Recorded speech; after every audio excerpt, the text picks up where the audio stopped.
నాకు దీని ఎలా వర్డ్స్లో పెట్టాలో కూడా అర్థం కావట్లేదు. నీ కెరియర్ పీక్గా ఉన్న టైంలోని ఓవర్ నైట్ బిల్డ్ చేసుకున్నదో తలకిందులు అయిపోయింది. ఇట్ వాస్ లైక్ మొత్తం షాటర్ అయిపోయింది. ఇంకా నా జీవితం పబ్లిక్లో ఉంది, వల్ల అవలే ఇంకా క్లోజ్, ఇంకా వద్దిది ఇంకా లైఫ్ అని. సెకండ్ సెమిస్టర్ అనుకుంటా 16,300 కట్టడానికి డబ్బులు లేవు. మా డాడీ ఏంటంటే చిల్లరంతా యాక్టివా డిక్కీలో ఇంత మెయింటైన్ చేసేవాళ్ళు. అవి కూడా కూడబెట్టినా సరిపోలా, ఇంకా 1000 రూపాయలు తక్కువ అయింది అంతే. అదే ఫస్ట్ లాస్ట్. ఇంకా జీవితంలో ఎప్పుడు ఇట్లాంటి సిచ్యువేషన్ మాత్రం రాకూడదు. నువ్వు ఆర్జీవి గారు బయోపిక్ తీసానని చెప్పావు కదా, 3 థింగ్స్ ఫ్రమ్ ఆర్జీవి గారు బయోపిక్ ఎవరికి తెలియను నాకు చెప్పు. ఓపెన్ చేయగానే క్యాంటీన్లో అందరూ తింటా ఉంటారు. అలా తింటున్నప్పుడు వెనకాల ఉన్నాడు రాము ప్లేట్లో ఉన్న చికెన్ ముక్కలన్నీ తీసుకొని వాడి ప్లేట్లో వేసుకుంటాడు. ఆ ప్లేట్లో ఉన్న అలాగే దాన్ని రివర్స్ చేసి పాడమని కొడితే వాడి ముఖానికి టప్పని తగులుతుంది. ఆడలా పడి లేచేలోపు వాడు వెనకాల 40 మంది ఉంటారు. వాడి టీం రాము గ్యాంగ్ ఒక 100 మంది ఉంటారు. ఆ ఫైట్ సీన్ తీసాం అనమాట. అది ఆయన రైఫ్లో నిజంగా జరిగింది, ఆయన రాసి ఇచ్చారనమాట. ఇంట్రెస్టింగ్. అండ్ ఆయన అమ్మాయిలతో మాట్లాడే సీన్లు ఉంటాయి. ఆయన మాట్లాడేవాడు కాదు, ఆయనకు భయం. అవునా? నేను 16 years ఉన్నప్పుడే ఫిలిం లో మెయిన్ లీడ్ హీరోగా చేశా. కానీ థింగ్ ఏంటంటే అవన్నీ రిలీజ్డ్ అవ్వాల. ఫిలిం రిలీజ్ అవుతే ఇలా నేల మీద ఉన్నాడు అలా జుమ్మని ఎలా వెళ్తాడు తెలుసు. అది అవ్వకపోతే డార్క్ సైడ్ అంతా నాకు తెలుసు. ఈ డబ్బింగ్ లో ఎంటర్ అయ్యాను లైఫ్ లో. చిన్నారి పెళ్లి కూతురు అని ఒక సీరియల్ వచ్చింది, దానికి చెప్పా. స్టూవర్ట్ ద లిటిల్ అని చెప్పి ఒకటి ఉంటుంది, దానికి కూడా చెప్పా. విన్నీ ద పూ అని చెప్పి ఒక కార్టూన్ వచ్చేది, దానికి చెప్పా. అడవి రాముడు అని ఒక సినిమా వచ్చింది. దాంట్లో చిన్నప్పుడు హీరో అసలు ఒక బ్లాక్ బస్టర్ సిరీస్ అంటే 5 million దాటితేనే రికవరీ అవుతుంది. 5 million లోపు వ్యూవర్షిప్ వచ్చిందంటే ఆ సిరీస్ ఫ్లాప్. 10 నిమిషాల వీడియో చేస్తే దాంట్లో 1 నిమిషము ఒక 30 సెకండ్లు ట్రిమ్ చేసుకొని దాన్ని ఎవరికి నచ్చినట్టు వాళ్ళు ఒకటి జీవితం గురించి మాట్లాడతారు. అది మోస్ట్ డిస్టర్బింగ్. ఇప్పుడు ఒక క్రియేటర్ తనే స్టార్ట్ చేస్తే బెటర్ తన కెరియర్ ని, ఎంసీఎన్ దగ్గరికి వెళ్తే బెటర్. నేనున్న కంపెనీలోనే 100 మంది క్రియేటర్స్ వచ్చారు, 2 ఛానల్స్ మిగిలినాయి. అలా మాత్రం ఎవరు కొత్తగా ఆస్పిరెంట్ క్రియేటర్స్ ఎవరు చేయకండి. Do you feel regret for your actions? నాకు మీ నుంచి ఒక చిన్న ఫేవర్ కావాలి. మీలో 90% ఆఫ్ ద పీపుల్ మన పాడ్కాస్ట్ చూస్తున్నారు కానీ సబ్స్క్రైబ్ చేసుకోవట్లేదు. మీ ప్రతి సబ్స్క్రైబర్ చాలా మ్యాటర్ చేస్తుంది. ప్లీజ్ సబ్స్క్రైబ్ చేసుకోండి. మీరు సబ్స్క్రైబ్ చేసి మాకు సపోర్ట్ చేస్తే మీరు ఇమాజిన్ చేయలేని గెస్ట్తో క్రేజీ అండ్ ఇన్సైట్ఫుల్ కాన్వర్సేషన్స్ని తీసుకొస్తాం. దానికోసం మీరు చేయాల్సింది ఒకటే, కింద కనిపిస్తున్న సబ్స్క్రైబ్ బటన్ని నొక్కి పెట్టుకోండి. మీరు సబ్స్క్రైబ్ చేశారని అనుకుంటున్నాను. Let's get in to the podcast. RGV గారితో డైరెక్షన్ ఎలా నేర్చుకున్నావు? ఆర్జీవి గారు ప్రొడ్యూసర్గా, జేడి చక్రవర్తి గారు డైరెక్టర్గా శ్రీదేవి అని ఒక సినిమా లాంచ్ అయింది 2016. నేను 10th ఉన్నప్పుడు. 10th నుంచి ఇంటర్ సెకండ్ ఇయర్ వరకు అదే సినిమా జరిగింది. 2.5 years పైన నడిచింది. 15 days జరిగి మళ్ళీ 3 months గ్యాప్, మళ్ళీ 15-20 days అలా అయింది. నువ్వు లీడ్గా చేసావా? నేను లీడ్ దాంట్లో.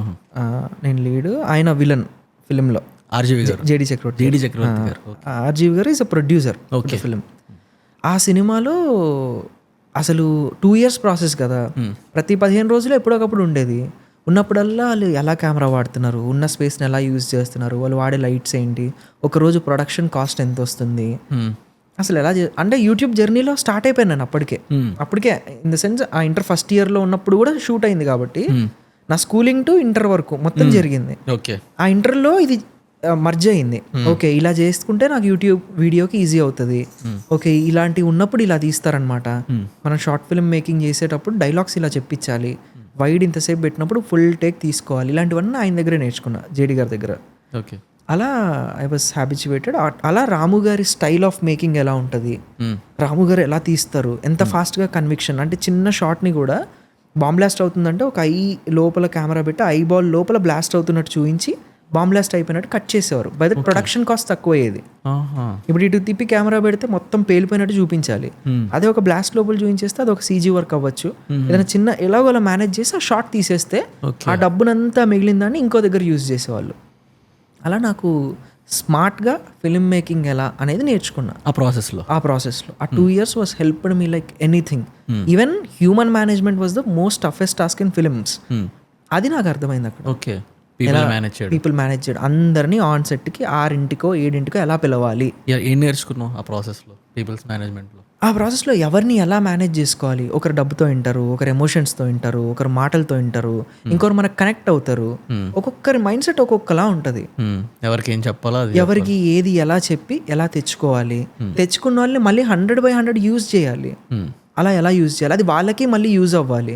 ఏదో నా స్వార్థానికి నా సినిమా బాగుండాలనో నేను తీసే వెబ్ సిరీస్ బాగుండాలనో కాదు.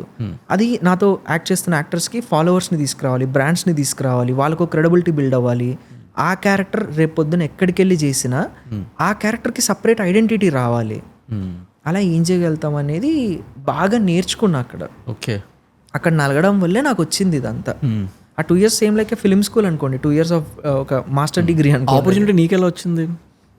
నేను అప్పటికి సీరియల్స్ అవన్నీ చేస్తూ ఉండే కదా, అలా ఆడిషన్స్ అవుతూ ఉంటే ప్యారలీ ఈ ఏజ్ గ్రూప్లో మనకి ఆస్ట్రేలియన్ ఫిలిం అనుకుంటా మలీనా అని చెప్పి ఒక సినిమా వచ్చింది. యంగ్ బాయ్ ఒక ఓల్డర్ ఉమెన్తో లవ్లో పడతాడు. ఓకే, నేను ఆవిడ ఏజ్ గ్రూప్లో ఉండుంటే బాగుండేది, అబ్బా ఐ లవ్ యూ అనుకుంటూ తిరగడు, ఇలాంటివన్నీ ఆ ఫిలింలో చేస్తూ ఉంటాడు. ఓకే, దాన్ని ఇన్స్పైర్ అయ్యి తెలుగులో ఏం చేయగలుగుతాము, తెలుగులో ఇది బూత్లాగా అనిపించకుండా చిన్న కుర్రాడు పెద్ద ఆంటీ నేను లవ్ చేయడం ఇదంతా సెగ్మెంట్గా కాకుండా ఎలా సింప్లిఫై చేసి చేయగలుగుతాం with RGV's brand mark. Okay, ఎందుకంటే ఆర్జీవీ గారు అప్పటికే కాంట్రవర్షియల్లీ ఉన్నారు, ఆయనకి ఏదైనా అలాంటి చేయాలనేది పాయింట్, ఒక subject. Okay, but interesting message, strong intent ఉన్న రోల్ అది. ఆడు సైకలాజికల్లీ చాలా ట్రిప్ అయిపోతూ ఉంటాడు ఆ ఒక్క ఉమెన్ మీద. ఆవిడలోనే ఒక అమ్మని చూసుకుంటాడు, ఆవిడలోనే ఒక అక్కని చూసుకుంటాడు, అలా చూస్తూ ఉండిపోతాడు. Obsessed, same like obsession cinema అనుకోండి. అలా జరుగుతూ ఉండే ఫిలింకి ఐ వాజ్ సెలెక్టెడ్. అదే శ్రీదేవి ఫిల్మ్ రిలీజ్ అయిందా సినిమా? రిలీజ్ అవ్వలే, ఫస్ట్ కాపీ అయి ఆగిపోయింది. ఆయన 20-25 ఫిల్మ్స్ అలాగే ఉన్నాయి ఆయన దగ్గర అన్రిలీజ్డ్. అవునా? అన్ని టైటిల్స్ అనౌన్స్ చేసి ఫస్ట్ కాపీస్ రెడీ అయినాయి, కొన్ని టైటిల్తోనే ఆగిపోయినాయి, కొన్ని షూట్ ఫినిష్ చేసి మధ్యలో ఆగిపోయినాయి కొన్ని. అలా ప్రతి ప్రొడక్షన్ హౌస్లో ప్రతి జరిగేదే ఇది. కాకపోతే ఇది గ్రాండ్గా అనౌన్స్ అయ్యి ఆగిపోయింది ఆ పీరియడ్లో. అడగలేదు మరి నువ్వు ఎందుకు ఆగింది ఏంటని? Various reasons. దానికి కో ప్రొడ్యూసర్గా ఉన్న వాళ్ళు ఈరోజు లేరు, కాలం చేసిన వాళ్ళు కొంతమంది ఉన్నారు. ఇంకొన్ని ఇప్పుడు కాదులే అని చెప్పి కొంచెం ముందరికి పుష్ చేసినా ఇర్రిలవెంట్ అయిపోతుంది కాంటెంట్. వేరే ఫిలిమ్స్ వచ్చేస్తాయి సేమ్ అదే స్టోరీ లైన్ మీద. అలా అయినాయి కొన్ని ఉన్నాయి. అలా ఇది ఆగిపోయింది. ఇది ఈ రోజుకి రిలీజ్ చేసిన it will going to hit. దానికి మళ్ళీ టైటిల్ మార్చి దానికి ఇంకొంచెం స్టోరీ అంతా యాడ్ చేసి we finish the project. Dubbing అంతా చేసి ఫస్ట్ కాపీ చేసి స్కోర్ వేసి అంతా చేసి పెట్టాం.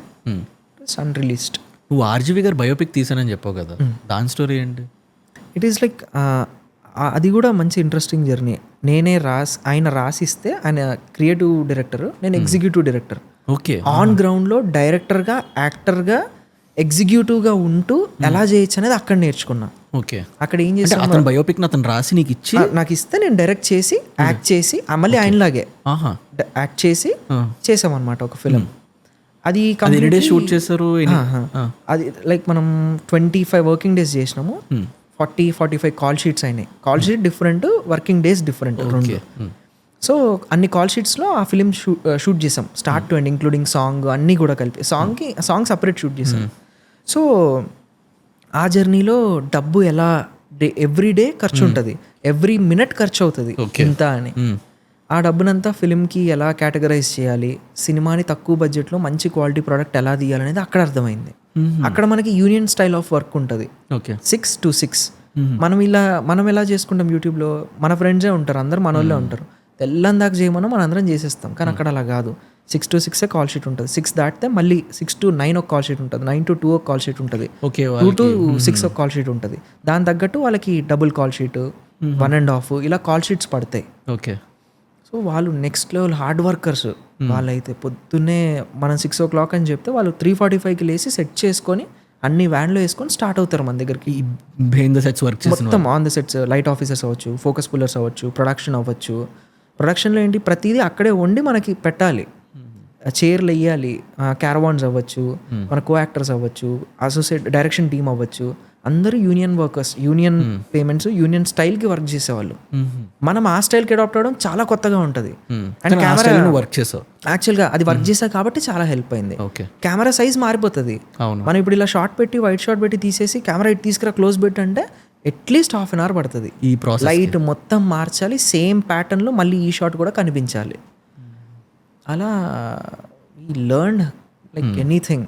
ఈ ఆర్జీవి గారు బయోపిక్ రిలీజ్ చేశారా? అది కూడా అది నువ్వు యాక్ట్ చేసావు? అది నేను యాక్ట్ చేసా. నేను నా 16 years ఉన్నప్పుడే ఐ వాజ్ ఏ ఫిలింలో మెయిన్ లీడ్ హీరోగా చేసా. కానీ థింగ్ ఏంటంటే అవన్నీ రిలీజ్డ్ అవ్వాలి. థియేటర్ సినిమా, థియేటర్ సినిమా నేను చెప్పిన 2 థియేటర్ ఫిల్మ్స్ ఓకే. అన్ని ఫస్ట్ కాపీస్ అయి ఉన్నాయి, టిల్డేట్కి ఉన్నాయి. అప్పుడు ఎలా అనిపిస్తుంది అంటే నువ్వు ఇంత సినిమాకి మోస్ట్ డిసప్పాయింటింగ్ అంటే థింగ్ ఏంటంటే అందరికీ ఫిలిం రిలీజ్ అవుతే లైఫ్ స్టైల్ తెలుసు, ఫిలిం రిలీజ్ అవుతే ఇలా నేల మీద ఉన్నాడు అలా జుమ్మని ఎలా వెళ్తాడు తెలుసు. అది అవ్వకపోతే, అలాంటివి లీగల్ ఇష్యూస్లో ఇరుక్కుంటే, అలాంటి వాటికి ఏదైనా కాన్సిక్వెన్సెస్ యాడ్ అయితే, అది అవ్వకపోతే డార్క్ సైడ్ అంతా నాకు తెలుసు. సో అది మామూలు హార్డ్ అంటే ఎలా ఉంటుంది అంటన్నా, వాష్రూమ్లో ఉండి మేము ఆడియో లాంచ్లో ఏం మాట్లాడాలో ప్రిపేర్ అవుతూ ఉంటాం. ఇలా మాట్లాడదాం, వెళ్ళి ఇలా ఇంట్రడ్యూస్ చేసుకుందాం, ఇలా చెప్దాం, నేను ఇలా వచ్చాను అని చెప్పి మాట్లాడదాం, చాలా ప్రిపేర్ అవుతాం. ఏది అవ్వదు. సినిమా ఈజ్ లైక్ అదేంటంటే అది కనిపించని మనలో ఒక కోపాన్ని, ఒక బాధని, తర్వాత ఒక బీభత్సమైన కసిని క్రియేట్ చేసేస్తుంది. ఎందుకు దీన్ని నేను కొట్టలేను అని చెప్పి వెళ్ళిన ప్రతి ఒక్కడు ముసలోడై తిరిగి రావాలి. ఒకవేళ కొట్టలేకపోతే, కొడితే ఇంక అటే అవుట్ స్టాండింగ్. ఇంకా ఓవర్ నైట్లో గ్రాఫ్ చేంజ్, ఒక్క ఫ్రైడే చేంజ్, ఒక్క గుడ్ షో బాగా చేసాడు వీడు అంటే అయిపోయింది. నెక్స్ట్ 3-4 సినిమాలు లైనప్లో ఉంటే ఒక 5 years బిజీ ఉంటాం. ఆ 5 yearsలో మనకి హిట్ ఫ్లాప్ తేడా కూడా తెలియదు. వర్క్ పైప్ లైన్ అలా ఉంటుంది, అంత ప్రోగ్రెషన్ ఉంటుంది లైఫ్లో. ఆ లోపు మనం నీట్గా సర్దుకోగలిగితే డబ్బులు వస్తాయి. అక్కడ కూడా మళ్ళీ ఫ్యాక్టర్ డిఫరెంట్. దానికి వెళ్ళక ముందు మీరు ఆర్జీవి గారి బయోపిక్ని చేశారు. 3 things నాకు ఆర్జీవి గారి బయోపిక్ నుంచి జనాలు ఎవ్వరికీ తెలియనివి, బికాజ్ నువ్వు డైరెక్ట్ చేసావు, యాక్ట్ చేసావు కాబట్టి 3 things ఫ్రమ్ ఆర్జీవి గారి బయోపిక్ ఎవరికి తెలియను నాకు చెప్పు. ఆయన ఇంజనీరింగ్ డేస్ అదంతా కూడా విజయవాడలో ఒక సిద్ధార్థ ఇంజనీరింగ్ కాలేజ్లో, పేరు తప్పైతే క్షమించండి బట్ ఇదే పేరు నాకు తెలిసినంత వరకు. సో ఆయన ఇంజనీరింగ్ డేస్లో ఆ యంగ్ ఏజ్లో ఉన్నప్పుడు అక్కడ ఏంటంటే గొడవలు, గ్రూపులుగా విడిపోతారు, కాస్ట్ బేస్డ్గా విడిపోతారు. నా కులం ఇది, నీ కులం ఇది, మేము అది కులం, మేము కిందాల్లో, ఇలా ఏదో జరుగుతూ ఉంటుంది ఎప్పటికప్పుడు రైవలరీ. మేం గొప్ప అంటే మేం గొప్ప అంటే. అలా మేము ఒక ఫైట్ సీన్ కంపోజ్ చేసాం. దానికి ఓపెన్ చేయగానే క్యాంటీన్లో అందరూ తింటూ ఉంటారు, ఒకరి తర్వాత ఒకరు లైన్లో వచ్చి ప్లేట్ పట్టుకొని అంతా వేసుకుంటూ ఉంటారు. అలా తింటున్నప్పుడు వెనకాల ఉన్నవాడు ముందుకు నెడతాడు ఈయనని, రాము అనే వ్యక్తిని. అలా ముందుకు ఒక్క సెకండ్ అయ్యి వెనకాల తిరిగి చూస్తాడు, ఏంట్రా చూస్తున్నావు పదా అనేదో అంటాడు.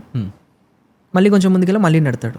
ఆడి ప్లేట్లో ఉన్న చికెన్ ముక్కలన్నీ, రాము ప్లేట్లో ఉన్న చికెన్ ముక్కలన్నీ తీసుకొని ఆడి ప్లేట్లో వేసుకుంటాడు. ఓకే. ఆ ప్లేట్లో ఉన్న అలాగే దాన్ని రివర్స్ చేసి పాడమని కొడితే వాడి ముఖానికి టప్ అని తగులుతుంది. ఆడలా పడి లేచేలోపు ఆడ వెనకాల 40 మంది ఉంటారు వాడి టీము. ఈతల పక్కన రాము ఒక్కడే ఉంటాడు. అలా మొత్తం హాస్టల్ అంతా పరిగెత్తించుకొని రాము టీం వచ్చే వరకు పరిగెత్తిస్తాడు. అలా ఆగి ఆ 5th or 6th ఫ్లోర్కి టాప్ ఫ్లోర్కి వెళ్ళిన తర్వాత రాము గ్యాంగ్ మొత్తం ఫామ్ అవుతుంది. అప్పుడు వీళ్ళు ఒక 10 మంది ఉంటారు, 40 మంది ఉంటారు, రాము గ్యాంగ్ ఒక 100 మంది ఉంటారు. ఆ ఫైట్ సీన్ తీసాం అనమాట. అది ఆయన లైఫ్లో నిజంగా జరిగింది, ఆయన రాసి ఇచ్చారనమాట. ఓకే. సో దానికి మళ్ళీ వెనకాల బీట్ ఇట్ అని చెప్పి మైకేల్ జాక్సన్ సాంగ్ ప్లే అవుతూ ఉంటుంది. అది ప్లే అవుతూ ఉన్నప్పుడు కింద ఎక్కడో టీవీ ఉంటుంది కదా, పెద్ద టీవీ. ఆ పీరియడ్లో ఒకటే టీవీ, దాంట్లో ఏదో సాంగ్ వస్తూ ఉంటుంది. సాంగ్ జరుగుతున్నప్పుడు ఇదంతా కంపోజిషన్ చేసాం. అప్పుడు వీళ్ళు ఏం చేస్తారంటే అవుట్ సైడ్ లీడర్స్ ఉంటారు, యూనియన్ లీడర్స్, దాంట్లో వాళ్ళకి చెప్పుకుంటారు వెళ్ళి, ఇలా నన్ను ఒకడో వచ్చాడు, అడిదో హైదరాబాద్ నుంచి వచ్చాడంట, అన్న ఇలా కొట్టాడు, నువ్వు ఏదో ఒకటి చేయాలని. కానీ ఆ లీడర్స్ అందరు దిగుతారు, వాళ్ళు ఒక కాస్ట్కి ఉన్న వాళ్ళు. ఓకే. వాళ్ళందరూ దిగి ఎవడరాడు అని చెప్పి వాడిని తీసుకొని వచ్చి అయితే చంపేయడమో లేదా విపరీతంగా చచ్చే వరకు కొట్టడమో చేసేవాళ్ళు. అప్పట్లో అయ్యేవి ఇవి. ఓకే. సో అలా జరిగేది. ఆ సీన్ని బాగా షూట్ చేసాం. అది నేనే మొత్తం కంపోజిషన్, నేనే 3.5 minutes ఆపకుండా సింగిల్ షాట్ కంపోజిషన్ చేసాం అనమాట. ఆ పీరియడ్లో ఫైట్ సీన్ ఒకటి, ఇదొకటి. అండ్ ఆయన అమ్మాయిలతో మాట్లాడే విధానం ఉండే సీన్లు ఉంటాయి. ఆయన మాట్లాడేవాడు కాదు, ఆయనకు భయం. అవునా? అంటే ఆ స్టోరీ లైన్లో అలా, అంటే ఆ పీరియడ్లో ఆయన అలాగే చెప్పారు, అలాగే రాసి ఇచ్చారు. ఒక అమ్మాయి, ఆవిడ పేరు ఉంటుంది నాకు గుర్తులేదు, ఆవిడ మీద మోస్ట్ అబ్సెషన్ ఆయనకి. అలా చూస్తూ ఉండేవారు అంతే కాలేజ్ డేస్లో. ఆమె మినీ పద్మిని అని చెప్పి అప్పట్లో ఒక కారు ఉండేది, ఆ కారులో వచ్చేవారు ఆవిడ. అలా వస్తున్నప్పుడు ఈయన చూస్తూ ఉండిపోయేవారు అంతే. ఏది ఏ కోరిక ఏదో చెప్పాలి ఏం ఉండేది కాదు, జస్ట్ అలా అంతే. అదొకటి. దాంతోనే లవ్ ఎక్స్ప్రెషన్ అర్థమైపోతూ ఉండేది. అదొకటి. అతనికి సత్యదేవ్ అని చెప్పి ఒక ఫ్రెండ్ ఉండేవారు. ఆయన ఏంటంటే అతనే ఫిలాసఫీ అంతా ఈయనకి మొత్తం ఇచ్చింది. ఇతని బ్రెయిన్ ఇలా పనిచేయడానికి అయన్ ర్యాండ్ కానీ ఫ్రెడరిక్ నీచ్ కానీ ఇలాంటి పెద్ద పెద్ద ఫిలాసఫర్స్ వాళ్ళ మైండ్ సెట్ అంతా ఐన్ ర్యాండ్ ఫిలాసఫీ అయితే ఆర్జీవి గారిలో కనిపిస్తుంది. నీ యూనివర్స్ కి నువ్వే హీరో అనే థింగ్ ఏదైతే ఉంటుందో అది ఆర్జీవి గారి ఫిలాసఫీ కోర్ థింగ్ కనబడుతుంది. సో అదంతా ఐన్ ర్యాండ్ ఇదంతా ఇంకొకడికి అప్పటికే ఎక్కేసింది. ఆడి పేరు సత్యదేవ్. ఓకే, సత్య అని పిలుస్తారు అతన్ని. ఇతను అతన్ని చూసి ఇన్స్పైర్ అయ్యేవాడు రాము. అప్పుడు వీడు చాలా డిఫరెంట్గా ఉన్నాడు. ఆడు మాట్లాడాడంటే ఆ మాటకి ఏదో ఒక అర్థం ఉంటుంది. అలా ఈయన ఆ ఇంజనీరింగ్ ఏజ్ గ్రూప్లో ఆయనకి గురువు అనమాట. ఆర్జీవికి దట్ సత్య అనే క్యారెక్టర్ గురువు. సత్యదేవ్ నాకు తెలిసినంత వరకు పేరు అదే. సో చాలా ఇంట్రెస్టింగ్గా అడ్మైర్ చేసేవాడు ఆయనని. అలా ఆయన దగ్గర నుంచి అన్నీ నేర్చుకునేవారు. బుక్స్ రీడింగ్ అంతా అక్కడి నుంచే వచ్చింది, ఆ పర్టికులర్ పర్సన్ నుంచి. అతను వచ్చి అమ్మాయిల అందాన్ని ఏదో అనుభవిస్తే జరిగేది కాదు, ఆస్వాదించడం రావాలి, చూడడం రావాలి, మన చూపులో ఎప్పుడు వారికి తప్పు దృష్టి కనిపించకూడదు, మంచిగా అడ్మైర్ చేసే లుక్స్ కనిపించాలి అని చెప్పి అలా మాట్లాడేవారు. అందుకని ఆయనది సాంగ్ అవి ఇవి మేము చేసినప్పుడు కూడా ఆడవాళ్ళని ఆరాధిస్తూనే రాసుకుంటారు పాట. లిరిక్ అంతా చేసినప్పుడు it was something like that అనమాట. సో నువ్వు అన్ని డేస్ వర్క్ చేసావు కదా ఆర్జీవి గారి దగ్గర నుంచి. నీవు చాలా స్కెచ్ వీడియోస్ అతని వాయిస్ ని మాడ్యులేషన్ ని మార్చి చాలా చేసావు కదా. నువ్వు ఆర్జీవి గారి దగ్గర నుంచి బాగా నేర్చుకునే థింగ్స్ ఏమన్నాయి? క్లోజ్గా వర్క్ చేసావు కాబట్టి మంచి అవ్వచ్చు చెడు అవ్వచ్చు. ఒక పర్సన్ నుంచి నీకు మంచి నేర్చుకుంటూ చెడు పక్కన పెడతావు. అలా నేర్చుకున్న మంచి ఏముంది అతని దగ్గర నుంచి? ఆయన ఎక్స్పీరియన్సెస్. ఆయన అంటే అందరితో పనిచేస్తారు కదా, ఇండియాలో ఉన్న ఆల్మోస్ట్ అందరు టెక్నీషియన్స్తో పనిచేశారు. వాళ్ళతో ఈయనకి ఎవరికి తెలియని జరిగిన సిచ్యువేషన్స్ అని మాకు చెప్పేవారు రాత్రి. అంటే ఆయన 2 డిఫరెంట్ పర్సనాలిటీస్ ఒక టైం తర్వాత.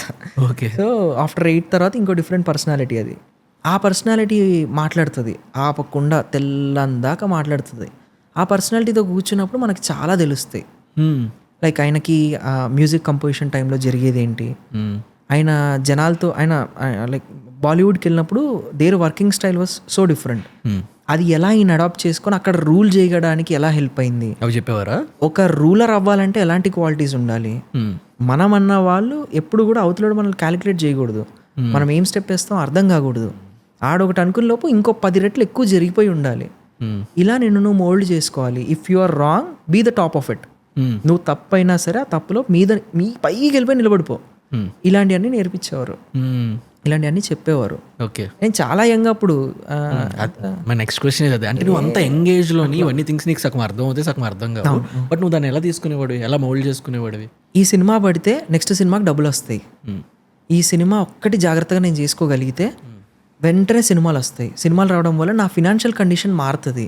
ఇది నీ మైండ్లో ఎక్కువ రన్ అయ్యేది? ఇదే రన్ అయ్యేది. అంటే ఆయన చెప్పే దగ్గినా సరే ఆ దగ్గుని నీట్గా క్లియర్గా తీసుకొని అర్థం చేసుకొని బ్రెయిన్లో పెట్టుకునే వాళ్ళం. నువ్వు అబ్జర్వ్ చేసిన దాంట్లో తెలుగు కాంటెంట్ స్పేస్లో ఉన్న బిగ్గెస్ట్ ప్రాబ్లమ్స్ ఏమన్నా? మనం ఒకలాగా రాసుకుంటాము, ఒకలాగా ప్రజెంట్ చేస్తాము, అది ఇంకోలాగా వెళ్తుంది, ఇంకోలా తీసుకుంటారు, ఇంకోలాగా అలా తీసుకున్న దాని గురించి మాట్లాడతారు. మెయిన్ కాంటెక్స్ట్, నేను చెప్పాలనుకుంది పోయింది. 10 నిమిషాల వీడియో చేస్తే దాంట్లో 1 నిమిషము 30 సెకండ్లు ట్రిమ్ చేసుకొని దాన్ని ఎవరికి నచ్చినట్టు వాళ్ళు ఒకటి జీవితం గురించి మాట్లాడతారు. అది మోస్ట్ డిస్టర్బింగ్. నేను ఈ కమెంట్స్ ఉంటాయి చూడు, వీటి మీద అప్పుడు నా ఎర్లీ స్టేజ్ ఆఫ్ కాంటెంట్లోని ఇవి చూసాను అనమాట. నేను ఇప్పటికీ కామెంట్స్ అంతా నేను చూడను. మోస్ట్ టైమ్స్ టీం చూస్తారు, టీం రెస్పాండ్ అవుతారు. నేను వన్ కోర్ ప్రిన్సిపల్ నేను అనుకున్నది ఏంటంటే, ఒక గుడ్ కమెంట్ కూడా నన్ను హై ఇవ్వద్దు, అలా అని చెప్పి ఒక బ్యాడ్ కమెంట్ కూడా నాకు లో ఇవ్వద్దు. నా స్పేస్లో నేను ఏం చేద్దాం అనుకుంటా నాకు క్లారిటీ ఉంది. నా next 5 years goal in the content space ఏంటో నాకు క్లారిటీ ఉంది. నేను అదే వర్క్ చేస్తా. అంటే వ్యూస్ నన్ను డిఫైన్ చేయకూడదు, వ్యాలిడేషన్ కోసం నేను కాంటెంట్ క్రియేట్ చేయను. ఈ సైక్లో నేను కాంటెంట్ క్రియేట్ చేసాను అనమాట. అప్పుడు నేను ఈ కమెంట్స్ కోసం చాలా ఎక్కువ రీసెర్చ్ చేశాను అనమాట.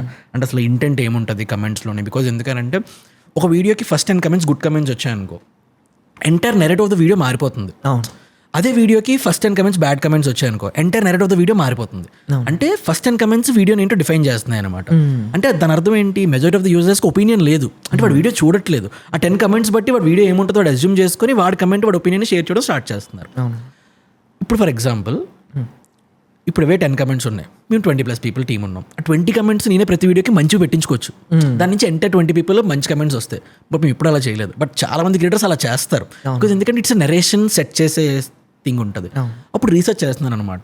అరే ఎందుకు అసలు వీళ్ళు కమెంట్స్ ఎలా పెడతారు, ఏముంటుంది, వాళ్ళకి ఏమొస్తుంది. Majority of the people faceless channels ఉంటాయి, డీపీ పెట్టుకోరు, నేమ్ సరిగ్గా ఉండదు, వీళ్ళు ఎక్కువ కమెంట్ చేయడానికి చేస్తూ ఉంటారు. అది దాన్ని నువ్వు అబ్జర్వ్ చేస్తే ఇన్స్టాగ్రామ్ కూడా దీన్ని చాలా సపోర్ట్ చేస్తుంది, ఎలాగో నేను చెప్తా. ముందు ఇన్స్టాగ్రామ్కి కమెంట్కి ఆప్షన్కి లైక్ అనే థింగ్ ఉండేది కాదు.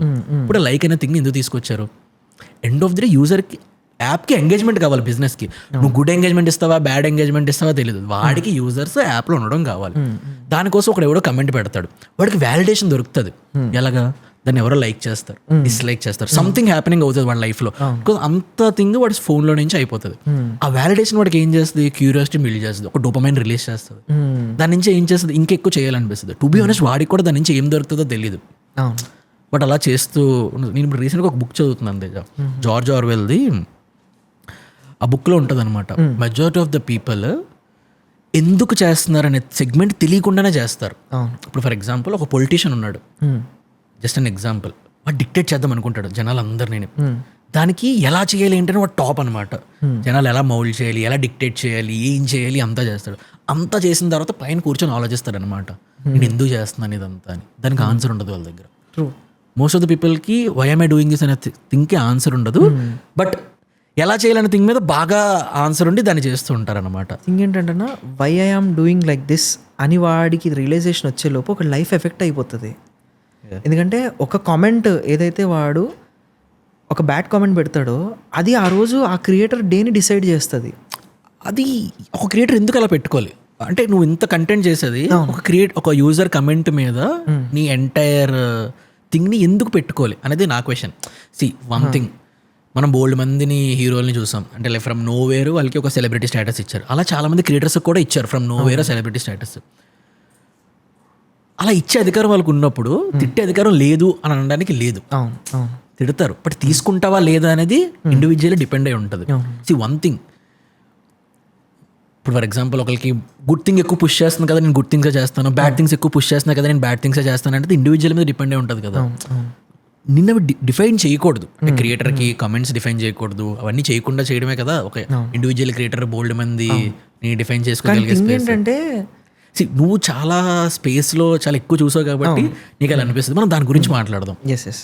మోస్ట్ ఆఫ్ ద పీపుల్కి నువ్వు Tej India, Tej as director, ఆ పర్సన్ హూ మేక్స్ వీడియోస్ వీళ్ళగా తెలుసు. Tell me who is Teja beyond this? Very చిల్గా అయినా కొత్తగా బియాండ్ ఆఫ్ ఇట్ ఏం లేదు. కాకపోతే చుట్టుపక్కల ఉన్న పరిస్థితులు మనల్ని మేక్ చేసే ప్రాసెస్లో నేను ఆ చిల్ అనే స్పేస్ని వదిలిపెట్టి సీరియస్ పర్సన్ అయ్యి ఓకే ఇలా ఉండాలి, ఇలా మాట్లాడాలి, ఇలా చెయ్యాలి అన్నట్టుగా మోల్డ్ అవ్వాల్సి వచ్చింది. అంటే వెరీ వెరీ చిల్, అందరిలాగానే డిగ్రీ బీటెక్లు అయిపోగొట్టుకొని ఉద్యోగం వెతుక్కుంటూ అలా ఉండే స్పేస్ నుంచి పరిస్థితులు మారాలంటే ఆ చిల్ అనేది ఉండకూడదు అని ఆ స్పేస్ని అంతా వదిలేసి ఆ మిడిల్ క్లాస్ లైఫ్ ఏదైతే ఉంటుందో డబ్బు లేని రోజు ఉండొద్దు అనేది మేజర్ కాన్సెప్ట్. అంటే ఆ లైఫ్లో ఈ డబ్బు లేని రోజు ఉండొద్దు అనే సిచ్యువేషన్ ఏముంది నీ లైఫ్లో? నేను Wesley degree college Secunderabad Anand theatre దగ్గర మాస్ కమ్యూనికేషన్ అండ్ జర్నలిజం నేను చేసిన డిగ్రీ. దాంట్లో సెకండ్ సెమిస్టర్ అనుకుంటా కట్టాల్సి సెకండ్ సెమిస్టరే ఆ డబ్బులు 16,300 16,300 రూపీస్ కట్టాలి. అప్పుడు మా నాన్న 16,300 కట్టాలి. అప్పుడే మా డాడీ ఒక యాక్టివా కొనుక్కున్నారు. కట్టడానికి డబ్బులు లేవు, ఏ పాయింట్లో లేవు, ఎటు నుంచి చూసినా లేవు. మా డాడీ ఏంటంటే అక్కడ ఇక్కడ మన నోట్లు ఇప్పుడంటే యూపీఐ కానీ అప్పుడు అన్ని డబ్బే ఖర్చు పెట్టాలి, నోట్లే ఖర్చు పెట్టాలి. ఆ నోట్లు ఖర్చు పెట్టే ప్రాసెస్లో మిగిలిన చిల్లర అంతా యాక్టివా డిక్కీలో ఇంత మెయింటైన్ చేసేవాళ్ళు. బేసికలీ మన ఫాదర్ ఏజ్ గ్రూప్స్కి అలా ఇంట్లో చిల్లర పెట్టే స్పేస్ ఒకటి ఉంటుంది. అలా డిక్కీలో మెయింటైన్ చేసి అవి కూడా కూడబెట్టినా సరిపోలా, ఇంకా 1,000 రూపాయలు తక్కువ అయింది ఈ సెమిస్టర్ ఫీజు కట్టడానికి. అది అక్కడే మనకి స్వప్నలో కాంప్లెక్స్ ఉంటుంది, దాని కింద బ్యాంక్ ఉంటుంది, అక్కడే కట్టాలి డీడీ. అది తీసుకొని వెళ్ళి బ్యాంక్ స్లిప్ కాలేజ్ స్లిప్ కట్టాయి. ఆ 1,000 రూపాయల కోసం మా నాన్న దగ్గర 10-15 కాల్స్ చేస్తే 1,000 రూపాయలు ముట్లా, ఎట్టు నుంచి చూసుకున్నా డబ్బు ముట్లా. అప్పుడు ఎగ్జాక్ట్లీ ఆ రోడ్డు మీద నించొని మా నాన్న చిల్లరంతా లెక్కేస్తున్నారు యాక్టివ్ అని మెయిన్ స్టాండ్ వేసి అలా పెడుతూ ఉంటే ఆ డబ్బులు అలా చూస్తూ ఆయన అట్లా చూస్తున్నా. అంతే, అదే ఫస్ట్ లాస్ట్. ఇంకా జీవితంలో ఎప్పుడు ఇట్లాంటి సిచ్యువేషన్ మాత్రం రాకూడదు. నేను ఏం చేయాలి రాకూడదు అంటే, ఆల్రెడీ స్టార్ట్ చేసాం ఏదో యూట్యూబ్ డిజిటల్ జర్నీ. తిట్టనోడు లేడు, ఛానల్స్ ఇవన్నీ యూట్యూబ్ డిజిటల్ స్పేస్ అనేది ఒకటి ఉంటుంది. నెక్స్ట్ 5-10 yearsలో మీకు కనిపిస్తుంది. 1 GB 300 రూపీస్ కట్టి కొనుక్కునే వాళ్ళం మనం ఇంటర్నెట్ని. అప్పుడే మెల్లిగా వైఫైలు, రోటర్లు, ఇంటికి 1 Mbps ఇంటర్నెట్ ఫర్ 600 రూపీస్ ఇవన్నీ స్టార్ట్ అయినాయి అప్పుడప్పుడే. అంతే 15 బిఫోర్ జియో ఆ resolution 15-16 kind of Jio launch before. అప్పటికే పెద్ద పెద్ద క్రియేటర్స్ ఉన్నారు, ఆ గేమ్ అంతా బాగా వెళ్తుంది. బట్ మనకి తెలీదు, అసలు మనకి యూట్యూబ్ డైరెక్షనే తెలీదు, ఆ గైడ్ లైన్స్ తెలీదు. అది పెద్ద క్రియేటర్స్ తెలుగులో ఉన్నారా? తెలుగులో ఉన్నారు అప్పటికే దే ఆర్. మహాతల్లి example, she is doing very good. అంటే అసలు ఆవిడది సాక్షి టీవీలో అక్కడిక్కడ వేసేవాళ్ళు, యూట్యూబ్లో మెరిసిపోతున్న యువతారలు సంథింగ్ ఆర్టికల్స్ రావడం ఇలాంటివన్నీ అయ్యేవి. మా అమ్మాయి అదంతా చూపించి ఏదో యూట్యూబ్ అంటున్నావు ఇలా వస్తావు జీవితంలో ఎప్పటికన్నా అని అనేవారు. ఇదంతా కాదు, నువ్వు గవర్నమెంట్ జాబ్ కొడితే చాలా బాగుంటుంది అని చెప్పి మళ్ళీ గేమ్ అంతా తీసుకొచ్చి గవర్నమెంట్ జాబ్ చెయ్యు అనే దగ్గర ఆపేవారు. లేదమ్మా నీకు అర్థం కావట్లేదు, ఈ స్పేస్ వేరే, నేను చూస్తున్నా, నాకు అర్థమవుతుంది అని చెప్పి చెప్పేవాడిని. అప్పుడు ఈ పెద్ద పెద్ద ఆఫీస్లకి, ఈ యూట్యూబ్లను నడిపే ఆఫీస్లకి వెళ్ళడం అనేది బిగ్గెస్ట్ ఫ్యాంటసీ. అది రే వాళ్ళందరూ అక్కడే ఉంటారా క్రియేటర్స్, ఒక్కసారి చూద్దాం అది ఎలా ఉంటుందో. మొత్తం అంతా మనం ఏదైతే ఉండాలనుకుంటున్న డ్రీమ్ స్పేస్ ఉంటుందో ఆల్రెడీ అక్కడ ఎగ్జిస్ట్ అయ్యి ఉంది.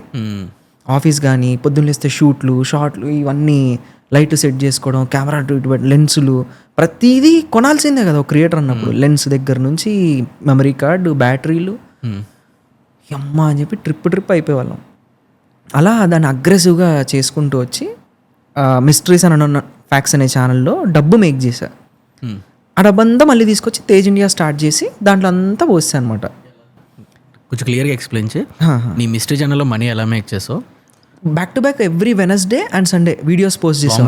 Long form videos 10 minutes, 15 minutes, 30 interesting facts about India, Anantha Padmanabha Swamy గురించి, ఏరియా 51, ఇలా కాన్సెప్ట్స్ అన్ని మోస్ట్ వైరల్ అవుతున్న నార్త్ కాన్సెప్ట్స్ తెలుగులో ఎవరేం చూడాలనుకుంటున్నారు కామెంట్స్లో పెట్టేవాళ్ళు, దీని గురించి చేయ తర్వాత ఇది అని.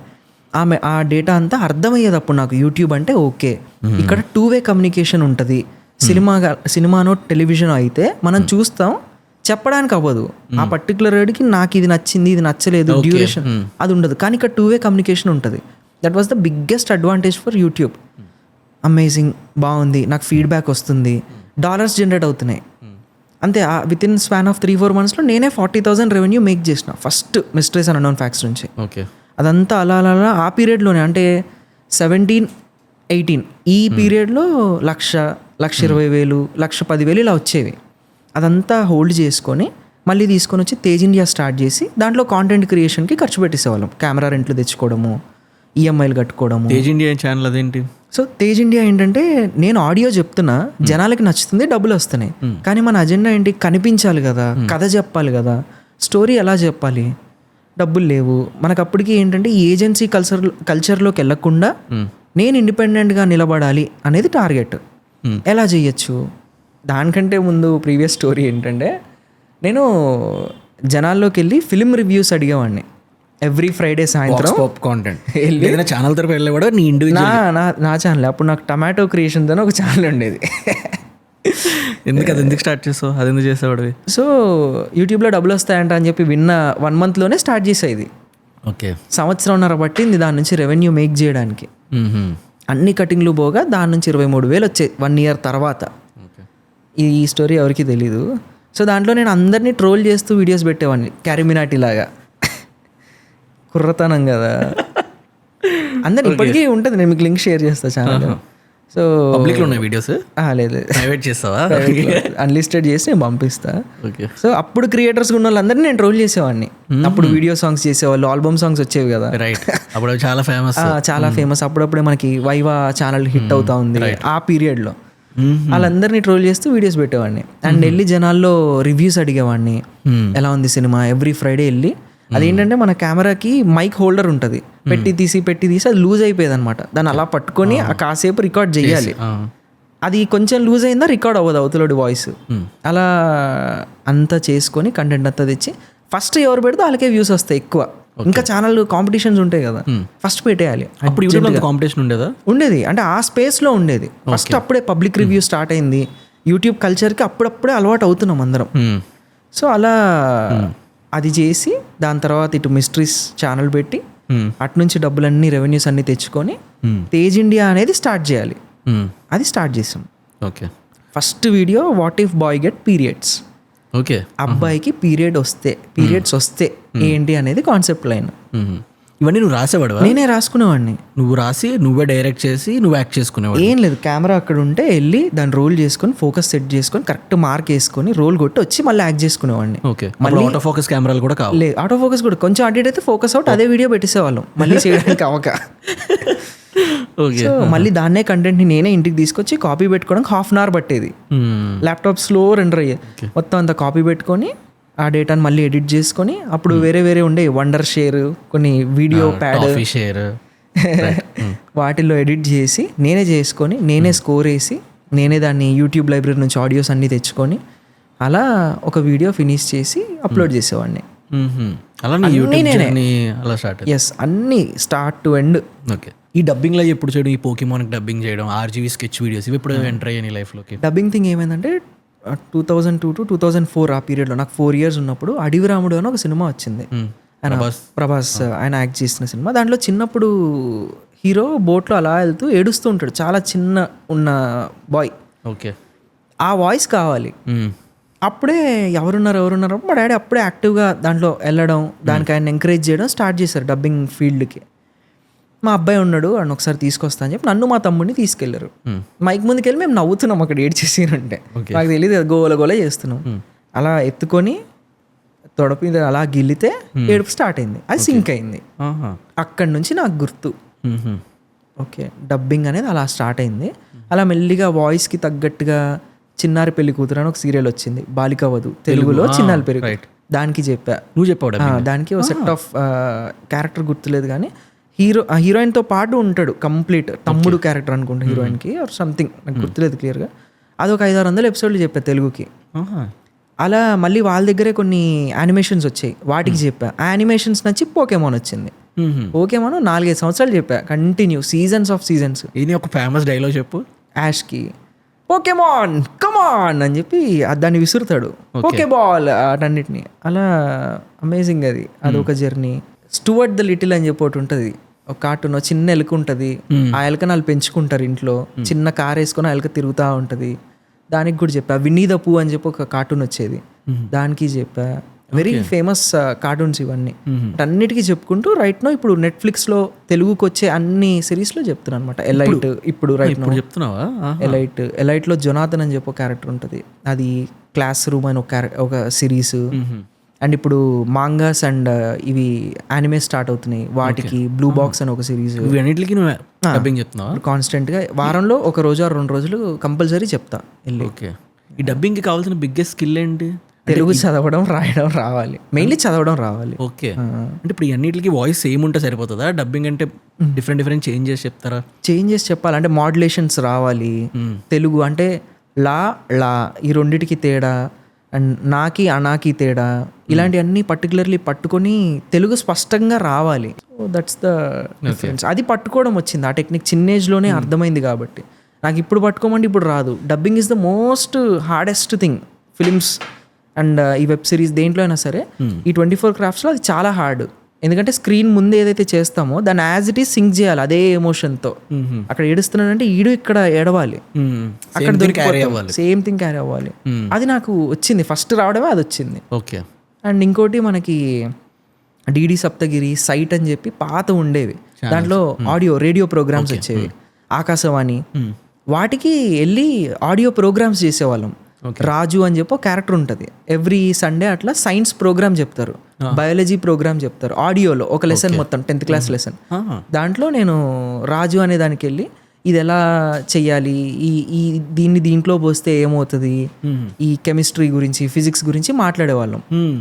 అలా నాకు తెలుగు చదవడం అలా వచ్చింది ఫస్ట్. నువ్వు 12-13 years back YouTube as a serious కెరియర్గా స్టార్ట్ చేస్తావు. అంటే ఇప్పుడు యూట్యూబ్ ఒక కెరియర్లా చూస్ చేసుకునే స్కోప్ ఏం లేనప్పుడే యూట్యూబ్ యాజ్ అ సీరియస్ కెరియర్గా చూస్ చేసుకున్నావు. నువ్వు మల్టిపుల్ సిరీస్ అవి చేసావు, అండ్ ఎవ్రీ సిరీస్కి చాలా ఎక్కువ వ్యూవర్షిప్ వచ్చింది. ఇనీషియల్ డేస్లోనే చాలా ఎక్కువ ఫేమ్ అది అన్నీ వచ్చాయి. మీరు చాలా బ్రాండిల్స్ కూడా చేస్తారు ఆ సిరీస్ అట్లో. దెన్ ఐ థింక్ యూ చాలా మనీ మేక్ చేసి ఉండొచ్చు కదా ఆ ఫేస్ ఆఫ్ లైఫ్లో. అవునన్నా, అంటే ఇక్కడ ఏమైపోయిందంటే నేను ఒక కంపెనీతో అసోసియేట్ అయ్యి వర్క్ చేయడం స్టార్ట్ చేసాను, ఆర్గనైజేషన్తో. వేరాజ్ మనీ అది చూసుకునేది, ఆర్గనైజేషన్ చూసుకునేది. నేను క్రియేటివ్ థింగ్స్, నెలకి 4 వీడియోలు, నెలకి 4 ఎపిసోడ్లు, ఎలా రాయాలి, ఎలా తీయాలి, ఎంత ఫాస్ట్గా నేను పంప్ చేయాలి, ఈ రొటేషన్ సైకిల్ చూసుకునేవాడిని. నాకు శాలరీ వచ్చేది. అలా ఒక 4 years జర్నీ తర్వాత ఆ కంపెనీతో అరౌండ్ 19 ఎండ్ నుంచి అనుకుంటా, 19 నుంచి 21-22 వరకు, 2021-22 వరకు అప్పుడు నేను షేర్ మోడల్కి మారాను. శాలరీ వచ్చింది, శాలరీతో పాటు షేర్ మోడల్ వచ్చింది. అప్పుడు ఫ్లో అయినాయి. ఆ ఫ్లో అయింది కూడా ఈ బేసిక్ నేను మీకు చెప్పిన ఈ స్ట్రగుల్స్ అన్నిటినీ దాటడానికి సరిపోయింది. ఓకే, నాకు ఇది చెప్పు. ఇండియాలో చాలా ఎంసీఎన్స్ ఉన్నాయి. చాలా మంది క్రియేటర్స్కి ఎంసీఎన్స్తో వర్క్ చేయడం చాలా ఆస్పైరింగ్గా చూస్తారు. ఎంసీఎన్లో ప్లేస్ అవడం అనేది ఒక పెద్ద అచీవ్మెంట్లో చూస్తారు. చాలా ప్యారలల్స్ ఉన్నాయి ఇప్పుడు మనం ఉన్న కాంటెంట్ స్పేస్లో. అసలు ఈ ఎంసీఎన్ అనే బిజినెస్ మోడల్ ఎలా వర్క్ అవుతుంది నాకు స్క్రాచ్ నుంచి ఎక్స్ప్లెయిన్ చేయి. Multi networking companies, multi networking companies, సిఎంఎస్లు, కాంటెంట్ మేనేజింగ్ సర్వీస్. ఓకే, ఈ టూ డిఫరెంట్ థింగ్స్. ఈ రెండు అఫిలియేట్లో, అంటే ఇప్పుడు నాకు ఛానల్ ఉంది, నాకు థంబ్నెయిల్ సర్వీస్ కావాలి, ఎడిటింగ్ సర్వీస్ కావాలి, అండ్ డిఓపి కావాలి. ఈ సర్వీస్ నాకు నువ్వు ప్రొవైడ్ చేయి, బ్యాక్ ఎండ్ సపోర్ట్ ఇవ్వు, నేను కంటెంట్ చేయడానికి నాకు హెల్ప్ చేయి. నాకు 100 వస్తే 100లో 20 రూపాయలు నీకు ఇస్తా, బ్యాలెన్స్ నేను తీసుకుంటా. ఇది బేసిక్. ఇంటి 100లో 80 రూపీస్ ఎంసీఎన్ తీసుకుంటారు, మనకి క్రియేటర్కి ఇస్తుంది 20 రూపీస్ వాళ్ళు తీసుకుంటారు. ఇది బేసిక్ మోడల్గా స్టార్ట్ అయింది. ఓకే, బట్ లేటర్ ఆన్ ఏమైందంటే ఇది బిజినెస్ మోడల్ అయిపోయింది. YouTube is nothing but broadcast your self. నిన్ను నువ్వు బ్రాడ్కాస్ట్ చేసుకోవడానికి పెట్టిందే యూట్యూబ్. ఇది కార్పొరేట్ స్టైల్కి మారిపోయింది. అంటే ఈ కంపెనీస్ అన్నీ ఎలా అయిపోయినాయి అంటే ఒక పీరియడ్ తర్వాత వాళ్ళు ఫస్ట్లో బాగానే హార్డ్షిప్ చేశారు. అండ్ ఎంసీఎన్స్లో ఉండే ఎంసీఎన్స్లో ఉండే లివరేజ్ ఏంటంటే మనకు 100 వస్తే వాళ్ళకి 120 వస్తుంది, 20% ఎక్సెస్ లివరేజ్ ఉంటుంది. బేసికల్లీ నాకు తెలిసినంత వరకు, I may be wrong, but నాకు బాగా తెలిసినంత వరకు 20% ఎక్సెస్ రెవెన్యూ ఉంటుంది. అండ్ ఏదైనా కాపీరైట్ పడ్డా, ఏదైనా స్ట్రైక్ పడ్డా దాన్ని రిట్రీవ్ చేయడం ఈజీ వాళ్ళతో ఉంటే. ఎందుకు అంటే ఇప్పుడు మనం ఎవరు అనేది యూట్యూబ్కి తెలియదు, వాళ్ళెవరో యూట్యూబ్కి తెలుసు. ఏది చెప్పినా క్రెడిబిలిటీ ఉంటుంది. ఈ నుంచి వచ్చింది, ఈ ఎంసీఎన్లో ఉండడం వల్ల ఈ ఛానల్ ఈ ఎంసీఎన్లో ఉంది కాబట్టి వీళ్ళ కాపీరైట్ స్ట్రైక్ పడిందంటే ఫాస్ట్గా ఉంటుంది, సూపర్ క్విక్ ఉంటుంది. మన అకౌంట్ పోయింది, ఛానల్ ఏదైనా హ్యాక్ అయిపోయింది, నా ఛానల్ ఎంసీఎన్లో ఉంటే చాలా ఈజీ తెచ్చుకోవడం కంపారిటివ్లీ బయట వాళ్ళ కంటే. ఓకే, కానీ ఇదంతా ఒకప్పుడు ఉండేది లాస్ట్ 2-3 yearsలో. ఇప్పుడు మోడల్ అంతా డైరెక్ట్ క్రియేటర్కే వస్తుంది, ఇండివిజువల్స్కే వస్తుంది. ఎందుకు అలా చేశారంటే ఇప్పుడు సపోర్ట్ టీం చాలా యాక్సెస్ అయింది. ఇంతకుముందు సపోర్ట్ టీం అనేది అంత క్విక్ ఉండేది కాదు, రాయడం వచ్చేది కాదు అందరికీ. నేను మెయిల్స్ రాయాలంటే మెయిల్ కంపోజిషన్ రాదు, వాడికి నా ప్రాబ్లం ఏంటో నేను చెప్పేవాడిని కాదు, దట్ దిస్ ఇక్కడ అయిపోయేది అంతా. వాడికి అర్థమయ్యేటట్టు చెప్పాలంటే చాలా టైం పట్టేది. కానీ వాళ్ళకు ఒక ఫార్మాట్ ఉంటుంది మన ఎంసీఎన్ కంపెనీస్ అన్నిటికీ. వాళ్ళు నీట్గా ఆ టెంప్లెట్లో నీట్గా రాసి మన దాన్ని రిజాల్వ్ చేస్తారు, దానికి వాళ్ళకి సర్వీస్ తీసుకుంటారు. అంటే బేసికల్గా ఒక ఇండివిజువల్ క్రియేటర్కి ఏవేవైతే ల్యాక్ అవుతాయో ఆ థింగ్స్ అన్నిటిని సాటిస్ఫై చేస్తూ ఈ ఎంసీఎన్ స్టార్ట్ అయ్యాయి. ఓకే, కానీ మెల్లిగా ఈ మోడల్ బిజినెస్ మోడల్కి ఎలా మారిపోయిందంటే అలా స్టార్ట్ చేసి మన ఫ్రీడమ్ని, మనకు వచ్చిన స్కిల్ని చూపించుకోవాల్సిన థింగ్ ఫుల్ టైమ్ జాబ్స్ కింద మారిపోయి ఆ ఛానల్స్ వాళ్ళ దగ్గరే ఉండి ఓనర్షిప్స్ అన్ని వాళ్ళే తీసుకొని ఇతన్ని అదే ఛానల్కి ఎంప్లాయ్ చేసేవాళ్ళు. ఒక క్రియేటర్ని నువ్వు నెలకి 4 చేస్తావా 6 చేస్తావా చెయ్యి, దాని తగ్గ అమౌంట్ ఇస్తాం. ఈ కంటెంట్ ఏదైతే ఉందో ఓనర్షిప్ విల్ బీ దేర్, వాళ్ళ కంపెనీది అయిపోతుంది. నీ ఎంటైర్ ఐపీ, నీ ఇంటెలెక్చువల్ ప్రాపర్టీని ఎంసీఎన్ హోల్డ్ చేస్తుంది. ఓకే, మేము కంట్రోల్ చేస్తామని స్టార్ట్ అయింది, వాళ్ళతోనే ఉంచేసుకునేలా మారిపోతుంది మనకి తెలియకుండా over a period of time. అంటే ఇనీషియల్గా when you working with certain companies clauses అన్ని రాసుకుంటారు కదా, అలాంటివి ఉంటాయి ఉండవా? ఉంటాయి. లాక్ ఇన్ పీరియడ్ ఉంటుంది 2 years పాటు. ఆ క్రియేటర్ ఎక్కడికి వెళ్ళడానికి ఉండదు, ఆ క్రియేటర్ ఎక్కడెక్కడైతే ఇన్వాల్వ్ అవుతూ కనిపిస్తాడో ఆ స్పేసెస్ అన్నీ ఓన్డ్ బై కంపెనీ. ఇలా రాసుకుంటారు ఒక డాక్యుమెంట్. ఓకే, అది రాసుకొని ఆ క్రియేటర్ని ఇన్సైడ్ చేసుకుంటారు, ఇన్హౌస్ చేసుకుంటారు. ఇన్హౌస్ అయిన తర్వాత ఆ క్రియేటర్ నెలకి 4 వీడియోలు చేయాలి వాజ్ ద టార్గెట్. ఓకే, ఆ 4 వీడియోల్లో వచ్చే బ్రాండ్ ఇంటిగ్రేషన్స్ అవ్వచ్చు, ఆ 4 వీడియోల్లో కంటెంట్ చేయడానికి కావాల్సిన బడ్జెట్ అవ్వచ్చు, అండ్ ఆ 4 వీడియోలకు కావాల్సిన యాక్టర్స్లు అవ్వచ్చు. ఇదంతా కంపెనీ విల్ బి సపోర్ట్ చేస్తారు. నువ్వు 12 to 13 years యూట్యూబ్ కెరియర్ స్పేస్లో ఉన్నావు ఎంటైర్ థింగ్. సో నీకు ఇనీషియల్గా యూట్యూబ్ స్క్రాచ్ నుంచి ఎలా వర్క్ అవుతుందో తెలుసు. ఇప్పుడు ఒక ఆస్పైరింగ్ యూట్యూబర్, బికాజ్ ఇప్పుడు నా బిగ్గెస్ట్ థింగ్ ఏంటి అని అంటే నెక్స్ట్ ఎంతమంది ఇంజనీరింగ్ గ్రాడ్యుయేట్స్ ఇప్పుడు ఉన్నారో అంతమంది యూట్యూబ్ క్రియేటర్స్ వస్తారు. యూట్యూబ్ అనేది అంత బిగ్గెస్ట్ ప్లాట్ఫామ్ అయిపోయింది, యూజర్ బేస్ ఇంకా పెరుగుతుంది, ఆస్పైరింగ్ క్రియేటర్స్ ఇంకా పెరుగుతారు. నేను ఈ 12 years జర్నీలోని నువ్వు చేసిన రైట్ థింగ్స్, నువ్వు చేసిన రాంగ్ థింగ్స్ రెండు సమ్మరైజ్ చేసి చెప్పగలిగావు అనుకో ఈ యూట్యూబ్ జర్నీ స్పేస్లోని. ఎవరైనా యూట్యూబ్లోకి వచ్చి ఏదైనా చేద్దాం అనుకునే వాళ్ళకి క్లారిటీ వస్తుంది. ఎస్పెషల్లీ నువ్వు ఎంటర్టైన్మెంట్ స్పేస్లో ఉన్నావు కాబట్టి ఈ స్పేస్లో ఇంకా కొంచెం నీకు క్లియర్గా ఎక్కువ తెలుసు కాబట్టి ఓన్లీ ఎంటర్టైన్మెంట్ స్పేస్ గురించి మాట్లాడదాం. యు నో వన్ థింగ్, ఇండియాలోని ఇప్పుడు 100% కాంటెంట్ స్పేస్ అనుకో, 60% ఎంటైర్ కాంటెంట్ ఎక్కువ మంది ఆడియన్స్ చూసేది ఎంటర్టైన్మెంట్. అవును. మేము చేసే ఎక్కువ బిజినెస్ పాడ్కాస్ట్లు ఇవన్నీ లెస్ దెన్ 5% ఉంటాయి అన్నమాట. సో 60% ఎంటర్టైన్మెంటే. అంటే లార్జర్ పీస్ ఆఫ్ చంక్ ఇక్కడే ఉంటుంది. బ్రాండ్స్కి వీలే కావాలి, ఎందుకనంటే మోస్ట్ ఆఫ్ ద వ్యూవర్షిప్ వీళ్ళకి ఉంటుంది. అందుకే కొంచెం 0.1 CPV కూడా మన తెలుగు లాంటి మార్కెట్ స్పేస్లో వర్కౌట్ అవుతుంది కాంటెంట్ స్పేస్. ఇప్పుడు ఒక యూట్యూబ్ ఎంటైర్ స్క్రాచ్ నుంచి నీ జర్నీలో ప్యారలల్స్ చేసుకుంటూ ఆస్పైరింగ్ క్రియేటర్స్కి హెల్ప్ అయ్యేలాగా ఏమైనా మాట్లాడదాం. ఫస్ట్ థింగ్, ఇప్పుడు ఒక ఆస్పైరింగ్ క్రియేటర్ కాంటెంట్ స్టార్ట్ చేద్దాం అనుకున్నప్పుడు, ఎస్పెషల్లీ ఎంటర్టైన్మెంట్ కేటగిరీ స్పేస్లోని, వాడు ఒక MCNతో వర్క్ చేయడం బెటరా లేదా ఇండివిజువల్గా స్టార్ట్ చేయడం బెటరా? 100% మనం ఇప్పుడు world wide top 10 YouTubers list చేసుకుంటే Mister Beast independent creator. Right. మీరు ఎవరిని చూసుకున్నా ఇండిపెండెంట్ క్రియేటర్గా ఉన్నప్పుడే వాడి బ్రెయిన్ పనిచేస్తుంది. క్రియేటర్ యాక్టివ్గా వాడికి ఏం కావాలి, కామెంట్స్ ఏమొస్తున్నాయి, నన్ను ఎవరు చూస్తున్నారు అనే దాని మీద కాన్సన్ట్రేట్ చేసి చేయగలుగుతాడు. వెన్ ఇట్ కంపేర్ టు ఏదైనా కంపెనీతో అసోసియేట్ అయి ఉన్నప్పుడు డిసిజన్ మేకింగ్ మీకు ఉండదు. క్రియేటర్కి ఏం చేయాలి ఏం చేయకూడదు అన్న విషయం తెలీదు. ఆడికి అది తెలిసింది అనుకోండి, వాడు కంపెనీతో ఎందుకు ఉంటాడు? ఉండడు. ఆడికి ఆల్గరిథం అర్థం కానివ్వరు. నీ వీడియోస్కి వ్యూస్ రావట్లేదు, నీకు నెల జీతం కావాలా వద్దా, హార్డ్గా ఏదో పని చేయి, ఏదో వ్యూవర్షిప్ వచ్చే వీడియో తీ అన్నప్పుడు వాడు ఏం చేస్తాడు? ఒక లూప్లో మిగిలిపోతాడు. చేసిందే చేసి ఆడియన్స్ ఎక్కడైతే హైయెస్ట్ వ్యూవర్షిప్ ఇస్తాడో దానికే పార్ట్ 2, దానికే పార్ట్ 3, దానికే ఎపిసోడ్ 2, ఎపిసోడ్ 3 తీసుకుంటూ అదే లూప్ని రిపీట్ చేస్తాడు. బై దట్ ఆడియన్కి మొనాటనీ వస్తుంది. మొనాటనీ వచ్చినప్పుడు నేను ఎందుకు చూడాలని చెప్పి ఫేడ్ అవుట్ అయిపోతాడు ఆ క్రియేటర్ మెల్లిగా. తెలియకుండానే గేమ్లోంచి పక్కకి వెళ్ళిపోతాడు. సో నాకు ఇదంతా అండర్స్టాండ్ చేసుకోవడానికి 3 years స్క్రాచ్ టైం పోయింది. నేను కనిపించడం 12 years అయితే ఇంకో 3 years understanding YouTube, copyright policy ఏంటి, అసలు కమ్యూనిటీ గైడ్లైన్స్ ఎలా వర్క్ అవుతుంది, అసలు సోషల్ ఇప్పుడు మనం ఒక థంబ్నెయిల్ పెట్టాం, ఆ థంబ్నెయిల్ని యూట్యూబ్ ఆల్గరిథం ఎలా క్యాలిక్యులేట్ చేసుకుంటుంది అంటే ఏజ్ గ్రూప్, థంబ్నెయిల్లో కనిపించే వాళ్ళు ఏజ్ గ్రూప్ ఎంత, దీన్ని వాళ్ళకే చూపిస్తుంది. ఆ ఏజ్ గ్రూప్ వాళ్ళు క్లిక్ చేస్తే అలా క్లిక్ చేసిన వాళ్ళందరికీ ఇది రికమెండెడ్లోకి వెళ్తుంది. అలా రికమెండెడ్లో బాగా లైక్ చేసిన వాళ్ళకి మళ్ళీ మళ్ళీ పాపప్ అవుతూ పార్ట్ 3, పార్ట్ 4 ఇవే ఫేసెస్ ఎక్కడ కనిపించినా వాళ్ళకి చూపిస్తూ ఉంటుంది. సో ఇప్పుడు మెట్రిక్స్, ఈ ఆల్గరిథం చాలా చాలా డిఫరెంట్గా పనిచేస్తుంది. చాలా ఈజీగా ఉంది కంపారిటివ్లీ లాస్ట్ 15 years కంటే. అప్పుడు యూట్యూబ్ ఎలా ఉండేది, ఇప్పుడు యూట్యూబ్ ఎలా ఉంది? అప్పుడు యూట్యూబ్లో మనము వీడియో పెట్టిన వెంటనే మానిటైజ్డ్, 0 వ్యూ నుంచే స్టార్టింగ్లో ఏం స్ట్రగుల్ ఈ 4,000 వాచ్ ఏం లేదు, జస్ట్ వీడియో ఓపెన్ చేసి నాది 10 minutes వీడియో నేను అప్లోడ్ చేస్తే రిఫ్రెషింగ్ సాఫ్ట్వేర్స్ ఉండేవి. 5 seconds ఒకసారి ఆ ట్యాబ్ రిఫ్రెష్ అవుతుంది. నా వీడియో ఓపెన్ చేసి అక్కడ రిఫ్రెష్ పెట్టేస్తే పొద్దున కల్లా 5,000 వ్యూలు యాడ్ అయ్యేవి. కౌంట్ అయిపోయి ఆల్గరిథంలో. లేటర్ ఆన్ మెల్లిగా వాచ్ టైం కాన్సెప్ట్ వచ్చింది. 30 seconds పాటు వీడియో చూడాలి. మెల్లిగా అది 1 minute అయింది. 1 minute నుంచి 4 minutes అయింది. ఈ రోజు మీరు ఎన్ని సెకండ్లు చూసారు, ఎంతసేపు ఆ వీడియో మీద టైం స్పెండ్ చేస్తున్నారు, కామెంట్ సెక్షన్కి వెళ్ళారా లేదా, లైక్ పడిందా లేదా, everything is calculated. Entire engagement. So అప్పుడు యూట్యూబ్ ఇలా ఉంది, అది మెల్లిగా ఇలా అవుతుంది. లాస్ట్కి వచ్చేసేటప్పుడు ఈ పీరియడ్లో అంటే ఆ చిన్న సందులో ఎవరైతే వెళ్ళగలుగుతారో వాళ్ళే సర్వైవ్ అవుతారు. ఓకే. ప్రాపర్ ఒరిజినల్ క్రియేటర్ అప్పుడు బయటికి వస్తాడు. ఒరిజినల్గా నిజంగా అథెంటిక్ వర్క్ అంతా కనిపిస్తుంది. వాళ్ళనే జనాలు లవ్ చేస్తారు. ఇప్పుడు ఈ MCNలోని ఫినాన్షియల్ మోడల్స్, రెవెన్యూ మోడల్స్ ఎలా ఉంటాయి? MCNలో అయితే శాలరీ మోడల్ ఉంటాం, లేదా షేర్ మోడల్ ఉంటాం. అంటే ఇప్పుడు ఎగ్జాంపుల్గా నేను CMSతో పనిచేసా, నాకు బ్రాండ్ వచ్చింది, ₹1,00,000 ఇస్తా అన్నారు. నేను ఒక 10 minutes వీడియో తీయాలి.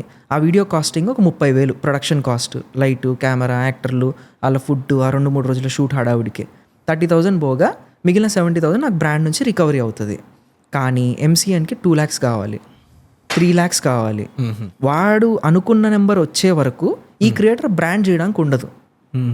లేదా ఆ MCN డౌన్ అవ్వాలి, లేదా ఎందుకులే 50,000 ఇచ్చేయండి చేస్తాడు, 1,00,000 ఓకే డన్ చేస్తాడని చెప్పి వాడు అనుకోవాలి.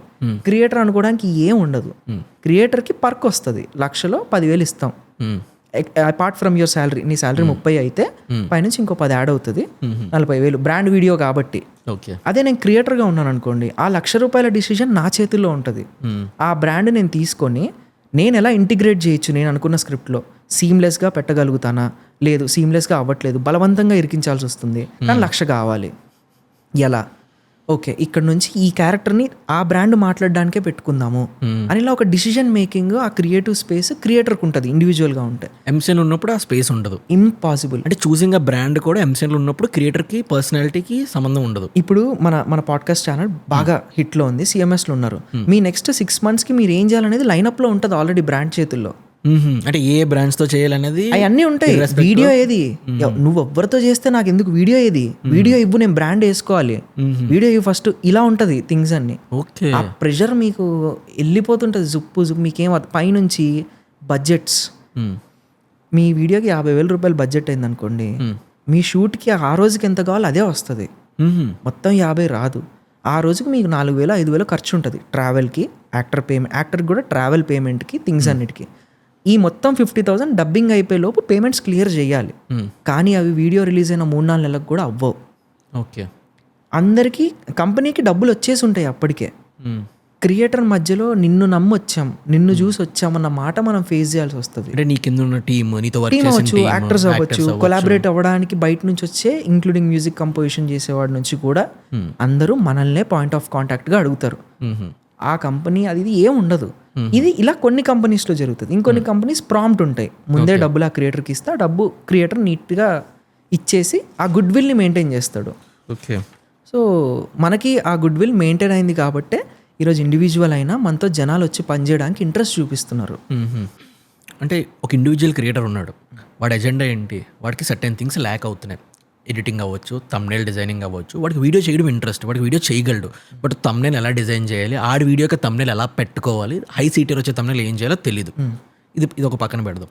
ఎడిటింగ్ చేయలేడు, బికాజ్ అందరు క్రియేటర్స్ ఎడిటింగ్ చేయలేరు అనమాట, because most of the time పోతుంది. కాబట్టి మోస్ట్ ఆఫ్ ద ఎంసీ నుంచి మనకు వచ్చే మెయిల్సే ఉంటాయి, మీకు ఎడిటింగ్ సపోర్ట్, తమ్నైల్ సపోర్ట్, మొత్తం మీ ఛానల్ మొత్తం అంతా స్ట్రాటజైజ్ చేస్తామనే సపోర్ట్ ఇది ఉంటుంది. So most of the creators దానికి యాక్సెప్ట్ చేసి వెళ్ళిపోవడానికి ఛాన్స్ ఎక్కువ ఉంటుంది. ఇప్పుడు ఒక క్రియేటర్ అంటే ఒక individual creator whose goal is to become the top 1% creator అనే ఎజెండాలో ఉన్నప్పుడు వాడి తమ్నైల్ డిజైనింగ్, ఈ ఎడిటింగ్ ఇదంతా హెడ్ఏక్ని తనే తీసుకొని స్టార్ట్ చేస్తే బెటర్ తన కెరియర్ని. లేదనంటే కొంచెం కాంప్రమైజ్ అయ్యి ఇనీషియల్ పుష్ కోసం ఎంసీఎన్ దగ్గరికి వెళ్తే బెటర్. అంటే నీ అవుట్ ఆఫ్ ఎక్స్పీరియన్స్తో నువ్వు ఏం సజెస్ట్ చేస్తావు? యూట్యూబ్కి రావాలనుకునే any young creator, aspiring creators ఎవరైనా ఫస్ట్ ఎంసీఎన్ మోడల్ని అర్థం చేసుకోవడానికి లోపలికి వెళ్ళి బయటికి వచ్చేయగలిగితే సూపర్. అండ్ బయటికి రాలేం కదా అక్కడికి. అంటే రాలేము. అంటే క్లాజెస్ అలా ఉంటాయా? అంటే క్లాజెస్ ఇన్ కంఫర్ట్లోకి వెళ్ళిపోతారా? ఎస్, కంఫర్ట్లోకి వెళ్ళిపోతారు. అన్నీ వాళ్ళు చూసుకుంటున్నారు కదా, మనం వెళ్ళి యాక్ట్ చేసి మన స్క్రిప్ట్ని అనుకున్నట్టు తీస్తే సరిపోద్ది కదా అనే మోడల్లోకి వెళ్ళిపోతాం. అప్పుడు ఏమవుతుందంటే అన్నీ ఒకేలా ఉంటాయి. అంటే మీరు ఇప్పుడు ఒక పర్టికులర్ 10 ఛానల్స్ ఉన్నాయి అనుకోండి, అవన్నీ ఒకే కంపెనీకి బిలాంగ్ అయ్యాయి అనుకోండి, అన్ని థంబ్నెయిల్స్ ఒకేలా ఉంటాయి. అంత కాంటెంట్ ఇక్కడ హిట్ అయిందంటే సేమ్ అదే స్ట్రాటజీ ఇంకో ఛానల్కి ఇంకోలాగా అప్లై చేస్తారు. ఇక్కడ నేను వచ్చి వీడియో స్టార్టింగ్లో తప్పకుండా ఛానల్ని సబ్స్క్రైబ్ చేసుకోండి, లైక్ చేయండి అని చెప్పి నేను నా మోడల్లో చెప్పాను అనుకోండి, ఈ మోడల్ మిగిలిన 9 ఛానల్స్కి అప్లై చేస్తారు. అంటే ఆ క్రియేటర్ ప్యాటర్న్, ఆ క్రియేటర్ ఫార్మాట్ ఏదో వర్కింగ్ మోడల్ ఉందో దాన్ని డబుల్ డౌన్ చేసుకొని అన్ని ఛానల్స్కి పెడతారు. ట్రూ క్రియేటర్ అథెంటిసిటీ పోతుంది. పోవడం వల్ల ఇప్పుడు basically anything is investment for this day. ప్రీవియస్లో అలా ఉండేది కాదు. అంటే నాతో ఫ్రెండ్ సర్కిల్ కానీ ఆ ఏజ్ గ్రూప్ కానీ మనతో ట్రావెల్ అవ్వడానికి ఇంట్రెస్ట్ చూపిస్తూ వచ్చేవారు. అలా డబ్బులు అవసరం లేదు, కలిసి చేద్దాంరా, కలిసి దాన్ని నిలబెడదాంరా అంటూ వచ్చారు. అలాంటి వాళ్ళు నాకు ఉన్నారు కాబట్టి నేను ఇండివిజువల్లీ నిలబడ్డగలిగాను. మామూలుగా అందరికీ పాసిబుల్ కాదు. అండ్ యూట్యూబ్ జర్నీ ఇది ఏంటి అనేది ఫస్ట్ క్రాక్ అవ్వదు. అది 99% చేయలేము, అది అవ్వదు అనే దిగాలి. ఒక్క 1% తగులుతుంది. అది మనలో ఉన్న ట్రూ స్టోరీని బయటికి చెప్పగలిగే టాలెంట్ ఉంటేనే అది మనం చేయగలుగుతాం. నీ మోస్ట్ ఆఫ్ ద ఎక్స్పీరియన్సెస్లోని నువ్వు చేసినవి షార్ట్ ఫిలిమ్స్, సిరీస్లో చేసావు. ఇప్పుడు ఒక షార్ట్ ఫిలింని ఎంటైర్ థింగ్ని బ్రేక్ చేయి అంటే ఒక స్టోరీ సెలెక్షన్, స్క్రిప్టింగ్ దగ్గర నుంచి ఫైనల్ ప్రోడక్ట్ జర్నీ ఎలా ఉంటుంది, ఏమేమి థింగ్స్ ఉంటాయి? ఫస్ట్ ఇప్పుడు వర్షాకాలం, ఈ వర్షాకాలానికి తగ్గట్టుగా ఒక స్క్రిప్ట్ రాస్తే చూస్తారు, ఎందుకంటే రిలేటబుల్. నేను ఏం చేయాలి, రోడ్డు మీద మనం వెళ్తున్నప్పుడు ఏదో గొంతులో నీళ్ళుండి బండ అలా దిగుతుంది అని చెప్పి ఏదో తిట్టుకుంటాం, అది నేను స్క్రిప్ట్ లాగా కామెడీగా బ్రేక్ డౌన్ చేయాలి. అప్పుడు నాకు ఆ సీన్ రిలవెంట్, అందరికీ రిలవెంట్. సిగ్నల్ పడ్డప్పుడు టపటపని వర్షం పడుతుంది, ఆ కాసేపట్లో ఏదో ఒక స్పేస్ చూసుకొని బండి తీసుకెళ్ళి అక్కడ పెట్టి బయటకు దిగి, రే ఈరోజు వర్షం పడుతుంది, నేను రావడం 10 నిమిషాలు లేట్ అవుతుంది, ఏదో మేనేజ్ చేయరా, ఆ బాస్ గడే కదా అది అంటున్నప్పుడు ఆయన తిడుతున్నప్పుడు బాస్ వింటాడు స్పీకర్లో, ఆడు ఆఫీస్కి వెళ్ళిన తర్వాత అడిగి పడతాయి. ఇదంతా ఒరిజినల్గా బయట జరిగేది. దీన్ని సీనికల్ ఆర్డర్లో రాసుకునే 7 సీన్లు 8 నిమిషాలు దాటితే మనకి మల్టిపుల్ యాడ్స్ పడతాయి. 8 మినిట్స్ లోపు మనం కాబట్టి 10 నిమిషాలు టార్గెట్ చేసుకుంటాం. ఏది స్టార్టింగ్ వచ్చే 10 నిమిషాలు 10 సెకండ్లు సబ్స్క్రైబ్ చేసుకోండి అని చెప్పేది, చివరిన 30 సెకండ్లు 20 సెకండ్లు ఎక్స్ట్రా అంటే అవుట్రో ఎండ్ స్క్రీన్స్ వేరే వీడియోస్ మళ్ళీ మనమే అక్కడ పుష్ చేయాలి కాబట్టి అది పెట్టుకొని ఇంకో 10 సెకండ్లు బ్రాండ్ ఉంటే ఈ లింక్ ఇక్కడ ఉంది డౌన్లోడ్ చేసుకోండి అని చెప్పాలి. లేదా వీడియో నచ్చిందా ఫ్రెండ్స్, నెక్స్ట్ వీక్ కోసం వెయిట్ చేయండి అని చెప్పి ఇలా చెప్పాలి. ఇదంతా పోగా 10 నిమిషాలు రాసుకోవాలి. ఫస్ట్ ఆ రిలేటబుల్ కాన్సెప్ట్, బయట ఏం జరుగుతుంది, బయట మోస్ట్ హాట్ టాపిక్ ఏముంది, దాన్ని సెటైరికల్గా ఏమైనా చేయగలుగుతామా, లేదు సీజన్ బేస్గా వర్షాకాలాన్ని పెట్టుకొని వర్షాకాలం వచ్చింది రోయ్ అనేది టైటిల్ కింద పెట్టి 10 నిమిషాలు వీడియో రాసుకుంటాం. దానికి కావాల్సిన క్యారెక్టర్స్ అందరినీ ఈరోజు స్క్రిప్ట్ అనుకుంటే ఇలా అనుకుంటూనే రాసేసుకుంటాం. ఓకే, రాసేసుకున్న వెంటనే నెక్స్ట్ డే మార్నింగ్కి కాస్టింగ్ అయిపోతుంది. అంకుల్ ఉన్నాడు, ఆయన పెట్టేద్దాం, ఈయన ఉన్నాడు, ఈయన డబ్బులు తీసుకోకుండా వస్తారు, ఈయన పిలిచేయి, ఆయనకి ఇంట్రెస్ట్ ఉంది, అప్పుడు ఎప్పుడో ఫోన్ చేశారు, ఆయనను పిలిపించండి. అలా దానికి కావాల్సిన వాళ్ళందరినీ అనుకోవడమే, అలా అనుకొని రాసుకుంటాం. మళ్ళీ ఇక్కడ ఏదో అద్భుతం రాసి నాకు ఇదే కావాలని చెప్పి కూర్చుంటే వీడియో రాదు.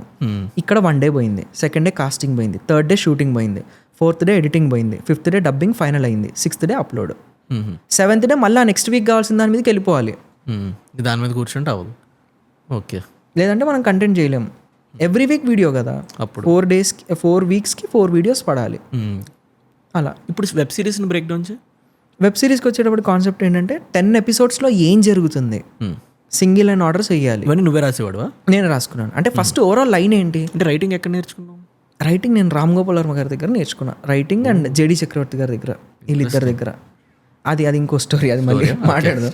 యా, సో వెబ్ సిరీస్కి వచ్చేటప్పటికి సింగిల్ అండ్ ఆర్డర్స్ ఎపిసోడ్ 1 దేని మీద, ఎపిసోడ్ 10 వరకు దేని మీద జరుగుతుంది, ఈ 10 ఎపిసోడ్లు ఎలాంటి స్టోరీ మీద రన్ అవుతుంది, స్కూల్ మీద. ఓకే, స్కూల్ మీద అనగానే బడ్జెట్లు కావాలి, 20 మంది పిల్లల్ని పెట్టాలి క్లాస్లో, ఆ 20 మందికి కాస్ట్యూమ్స్ వేయాలి, కాస్ట్యూమ్ రెంట్కి తీసుకురావాలి, 20 మందికి మార్నింగ్ టిఫిన్ దగ్గర నుంచి రాత్రి పంపించే వరకు స్నాక్స్ డిన్నర్ వరకు మనమే చూసుకోవాలి, లైట్లు కావాలి, హెవీ లైట్స్ కావాలి, పెద్దవి కావాలి, పెద్ద క్లాస్ రూమ్ కావాలి, టీచర్లు కావాలి. టీచర్లలో మళ్ళీ ఇన్ హౌస్ ఉన్న టీచర్లు ఎవరు అంటే డబ్బులు తీసుకోకుండా వచ్చేవాళ్ళు ఎవరు, యాక్టర్స్. డబ్బులు తీసుకొని వచ్చేవాళ్ళు ఎవరు, ఈమెను పెట్టుకోవడం వల్ల, ఈమెను ఫీచర్ చేయడం వల్ల మనకి ట్రాక్షన్ ఎక్కువ వస్తుంది. లేదంటే ఆల్రెడీ టిక్టాక్లోనో ఫేస్బుక్లోనో ఫేమస్ ఉంటే ఆర్ ఇన్స్టాగ్రామ్లో ఉన్న వాళ్ళని పెట్టుకుంటే మనకి ఈజీ క్లిక్ బైట్స్ వస్తాయి, నేను దీంట్లో యాక్ట్ చేసా చూడండి అంటే చూస్తారు అని. ఈ ఫార్మాట్లో ఫస్ట్ మొత్తం డిజైన్ చేసుకోవడానికి 1 month పడుతుంది, 15 days అవుటర్ లైన్. ఒక 10 episodes రాయడానికి, 10 episodes రాయడానికి కాదు, ఈ డిసిజన్ దీని మీద ఎలా చేద్దాం చేయడానికి 15 days పడుతుంది. అంటే మన ఛానల్ ఎవరు చూస్తున్నారు, వీళ్ళ ఏజ్ గ్రూప్ ఏంటి, వీళ్ళకి నేను ఏజ్ చూపిస్తే నచ్చుతుంది. మధ్యలో ఆడియన్స్ పోల్ రన్ చేసేవాళ్ళం కమ్యూనిటీలో పెట్టి, మీకు ఎలాంటి కంటెంట్ ఎక్స్పెక్ట్ చేస్తున్నారు, స్కూలా, కాలేజా, లవ్ లైఫా, రిలేషన్షిప్పా, ఏంటి, సిట్ కామ్సా, రామ్ కామ్సా, ఏం కావాలనుకో అది పెట్టి దాని ఆడియన్ పోల్ చూసుకునే వాళ్ళం. ఒక ఆడియన్ పోల్కి హైయెస్ట్ రీచ్ వచ్చిన సిరీస్ తీస్తే అది చూసేవాళ్ళు కాదు, దెబ్బ పడిపోయేది. అలా ఇలా కాదు, అంతవరకు 5-6 million ఇలా వ్యూస్ వచ్చేది. వాళ్ళ ఆడియన్స్ చెప్పింది తీసేటప్పటికి 1 million, 1.5 million వచ్చేది. అసలు ఒక బ్లాక్ బస్టర్ సిరీస్ అంటే 5 million దాటితేనే రికవరీ అవుతుంది. 5 million లోపు వ్యూవర్షిప్ వచ్చిందంటే ఆ series flop in terms of money, in terms of revenues. Okay, gone ఇంకా సిరీస్ ఫ్లాప్ అన్నట్టే. కానీ అందరికీ బాగా కనిపిస్తుంది అది బోల్డ్ వ్యూలు వచ్చాయని కాదు. 5 million to 10 million కొడితే it is hit, double recovery అవుతాయి. అండ్ ఈ సిరీస్ మోడల్కి, ఈ ఎంటర్టైన్మెంట్లో వెబ్ సిరీస్ చేయాలి అంటే minimum 30 lakhs, 30 lakhs for 10 episodes. Each episode 1.5 lakh నుంచి 2.5 lakh కాస్టింగ్ అవుతుంది. 2.5 లక్ష వరకు కాస్టింగ్ వస్తుంది. మీకు అయ్యే రెవెన్యూస్ కాస్ట్, ఖర్చు, ఒక ఎపిసోడ్ బయటికి రావడానికి. దాంట్లో అన్నీ ఇన్వాల్వ్ అవుతాయి, మ్యూజిక్, ఎడిట్, అందరివి. మీకు దాని మీద ఎంత మనీ మేక్ చేసేవారు ఒక ఎపిసోడ్ నుంచి? దాని మీద డిపెండ్స్ ఆన్ బ్రాండ్, వచ్చే బ్రాండ్ని బట్టి. ఆ బ్రాండ్ కొన్నిసార్లు 3 lakhs ఇస్తూ ఉంటారు, కొన్నిసార్లు 5 lakhs ఇస్తూ ఉంటారు. కొన్నిసార్లు బ్రాండ్ వచ్చి పెట్టిన తర్వాత బ్రాండ్ డబ్బులు ఇవ్వడు. అవుతూనే ఉంటాయి. మామూలు అది కాన్ఫ్లిక్ట్ కాదు, ఎందుకంటే ఆ డబ్బులు వస్తేనే మేము మళ్ళీ ఇంకో దానికి స్పెండ్ చేయగలుగుతాం. డబ్బులు ఎక్కడి నుంచి వస్తే రొటేషన్ అవ్వదు. ఇంకోటి ఏంటంటే అన్ని మిలియన్ వ్యూస్కి యూట్యూబ్ రెవెన్యూ చాలా ఎక్కువ వస్తుంది కదా. అవును, అంటే మాకు గుడ్ మనకి సిపిఎం అంటే సిపిఎం బాగుండేది, రెవెన్యూస్ పర్ ఇంప్రెషన్స్, 1000 వ్యూస్కి వచ్చే డబ్బు అదంతా చాలా బ్యూటిఫుల్గా ఉండేది. మాకెంత $10, $15 ఎవ్రీ 1000 వ్యూస్కి ఇంత వచ్చేది రెవెన్యూ. చాలా పీక్లో ఉండేది. మాకు ఒక్కొక్క ఎపిసోడ్కి మంచి నెంబర్స్ వచ్చేవి, $7,000, $8,000, $9,000, $10,000 మ్యాక్స్. $10,000 పర్ ఎపిసోడ్ మేక్ చేసేవాళ్ళం. కానీ అదంతా కంపెనీ, మనం శాలరీ. ఇండివిజువల్ క్రియేటర్కి వచ్చేది ఏం లేదు. ఇండివిజువల్ క్రియేటర్ 30 lakhs పంప్ చేయాలి కదా ఫస్ట్ ఒక సిరీస్ మీద. ఓకే, అది చెయ్యడు ఏ క్రియేటర్. ఇప్పుడు ఒక క్రియేటర్ కానీ ఆ ఒక ఇండివిజువల్ సిరీస్లో ఫెయిల్ అయ్యాడు, 30 lakhs అంటే పెట్టిన బెంచ్ మార్క్ ఏదైతే 30 lakhs స్పెండ్ చేశారో దాన్ని 30 or 40 or 50 lakhs చేయలేకపోయాడు. అప్పుడు ఆ next creator face of life ఎలా ఉంటుంది? ఆ ఎంసీఎన్తో ఇంకేముంది, ఫ్లాప్ కదా, మళ్ళీ అంత బడ్జెట్ ఇవ్వరు. ఓకే. మళ్ళీ ఆ స్కేల్లో ఇంకెప్పటికీ చేయలేము. ఎందుకంటే ఎగ్జాంపుల్గా నేను బ్యాక్ బెంచర్స్ తీసాను. నా బ్యాక్ బెంచర్స్కి 100 million వ్యూస్ వచ్చింది ఎంటైర్ 15 ఎపిసోడ్ సిరీస్కి. దాన్ని మళ్ళీ హిందీకి డబ్ చేసాం, తమిళ్కి డబ్ చేసాం, అలా మల్టీలింగ్వల్కి చేసి అది ఇంకో సపరేట్ బిజినెస్. మళ్ళీ దాన్ని ఈ వేరే వేరే యూట్యూబ్ ఛానల్స్కి కూడా మళ్ళీ అమ్ముతాం బిట్స్ అండ్ పీసెస్ లాగా, అది వేరే బిజినెస్. మళ్ళీ టెలివిజన్కి అమ్ముతాం, అది వేరే బిజినెస్. ఇన్ని తెలుసుంటే ఇండివిజువల్ క్రియేటర్ కూడా సక్సెస్ అవుతాడు. తెలియాలి. అంటే సేమ్ లైక్ ఇప్పుడు ఒక ఫిలిం హిట్ అవ్వాలంటే 72 డిఫరెంట్ ఫ్యాక్టర్స్ ఉంటాయి. ఈవెన్ గాలి, వెలుతురు, ఆ రోజు ఉన్న పొలిటికల్, ఆ రోజు జరిగబోయే బయట ఏమైనా మీటింగ్స్ అన్నిటిని బేస్ చేసుకొని. ఈవెన్ యూట్యూబ్కి కూడా అదే. ఫ్రైడే సాయంత్రం 5 o'clock నేను వీడియో రిలీజ్ చేశాను అనుకోండి, అదే టైంకి పెద్ద సినిమా రిలీజ్ ఉంటే చూడరు, అదే టైంకి బిగ్ బాస్ షో వస్తే చూడరు. ఓకే, అలా అటు వెళ్ళిపోతారు ప్లేస్మెంట్. ఐపీఎల్ అయితే అస్సలు ఇంపాసిబుల్, వ్యూస్ తీసుకురాలేము అసలు, ఎంత గొప్ప ఎపిసోడ్ అద్భుతంగా తీసురా.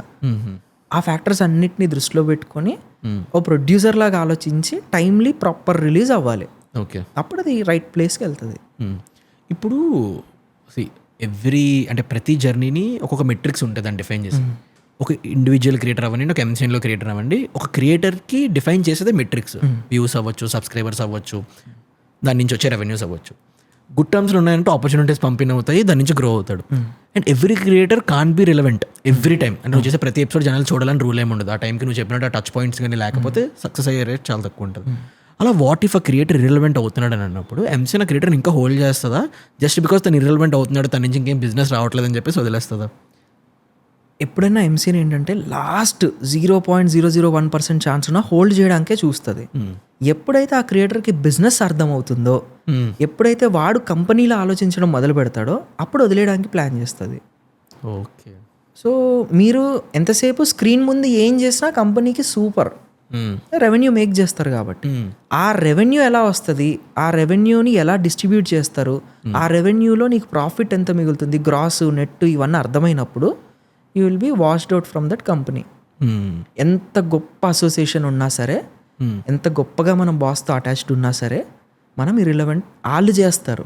బై దట్ ఆ క్రియేటర్ అప్పటికప్పుడు బయటికి వెళ్ళడం వల్ల వాడికి మళ్ళీ ఎలా పికప్ చేసుకోవాలి, ఛానల్ రాదు వాడితో. ఓన్లీ వస్తే ఇన్స్టాగ్రామ్ వస్తుంది, తన యూట్యూబ్ ఛానల్ పోతుంది అంటే అక్కడ ఉండిపోతుంది. అంటే డిపెండ్స్ ఆన్ టర్మ్స్, వాళ్ళకి మనకి ఉన్న టర్మ్ ప్రకారం. మోస్ట్ టైమ్స్ ఒక ఎంసీఎన్ ఛానల్ హోల్డ్ చేయడానికి ట్రై చేస్తుంది. 99.999% ఎంసీఎన్తోనే ఉండిపోతుంది ఛానల్. వాళ్ళు ఇవ్వరు, ఎందుకంటే అది అలా ఇచ్చారనుకోండి, వాళ్ళు పైన ఉన్న యూట్యూబ్కి ఏం చూపించుకుంటారు వాళ్ళ దగ్గర పోర్ట్ఫోలియోలో. వాళ్ళకు పోర్ట్ఫోలియో మెయింటైన్ అవుతుంది. నా దగ్గర ఇన్ని గొప్ప ఛానల్స్ ఉన్నాయని చెప్పి యూట్యూబ్కి ప్రజెంటేషన్ ఇవ్వాలి. ఆ ప్రజెంటేషన్లో యూట్యూబ్ ఇప్పుడు షార్ట్స్ ప్లాట్ఫామ్ లాంచ్ అయింది. ఆ లాంచ్ అయినప్పుడు మా అందరికీ కాంట్రాక్ట్స్ వచ్చాయి. ఎగ్జాంపుల్ పోస్ట్ చేయమనా, పోస్ట్ చెయ్యాలి అని. ఎగ్జాంపుల్ అది అందరికీ జరుగుతుంది. నేను మీకు ఎగ్జాంపుల్ చెప్తున్నా, నాకు జరిగింది ఎగ్జాక్ట్ అయిందని కాదు.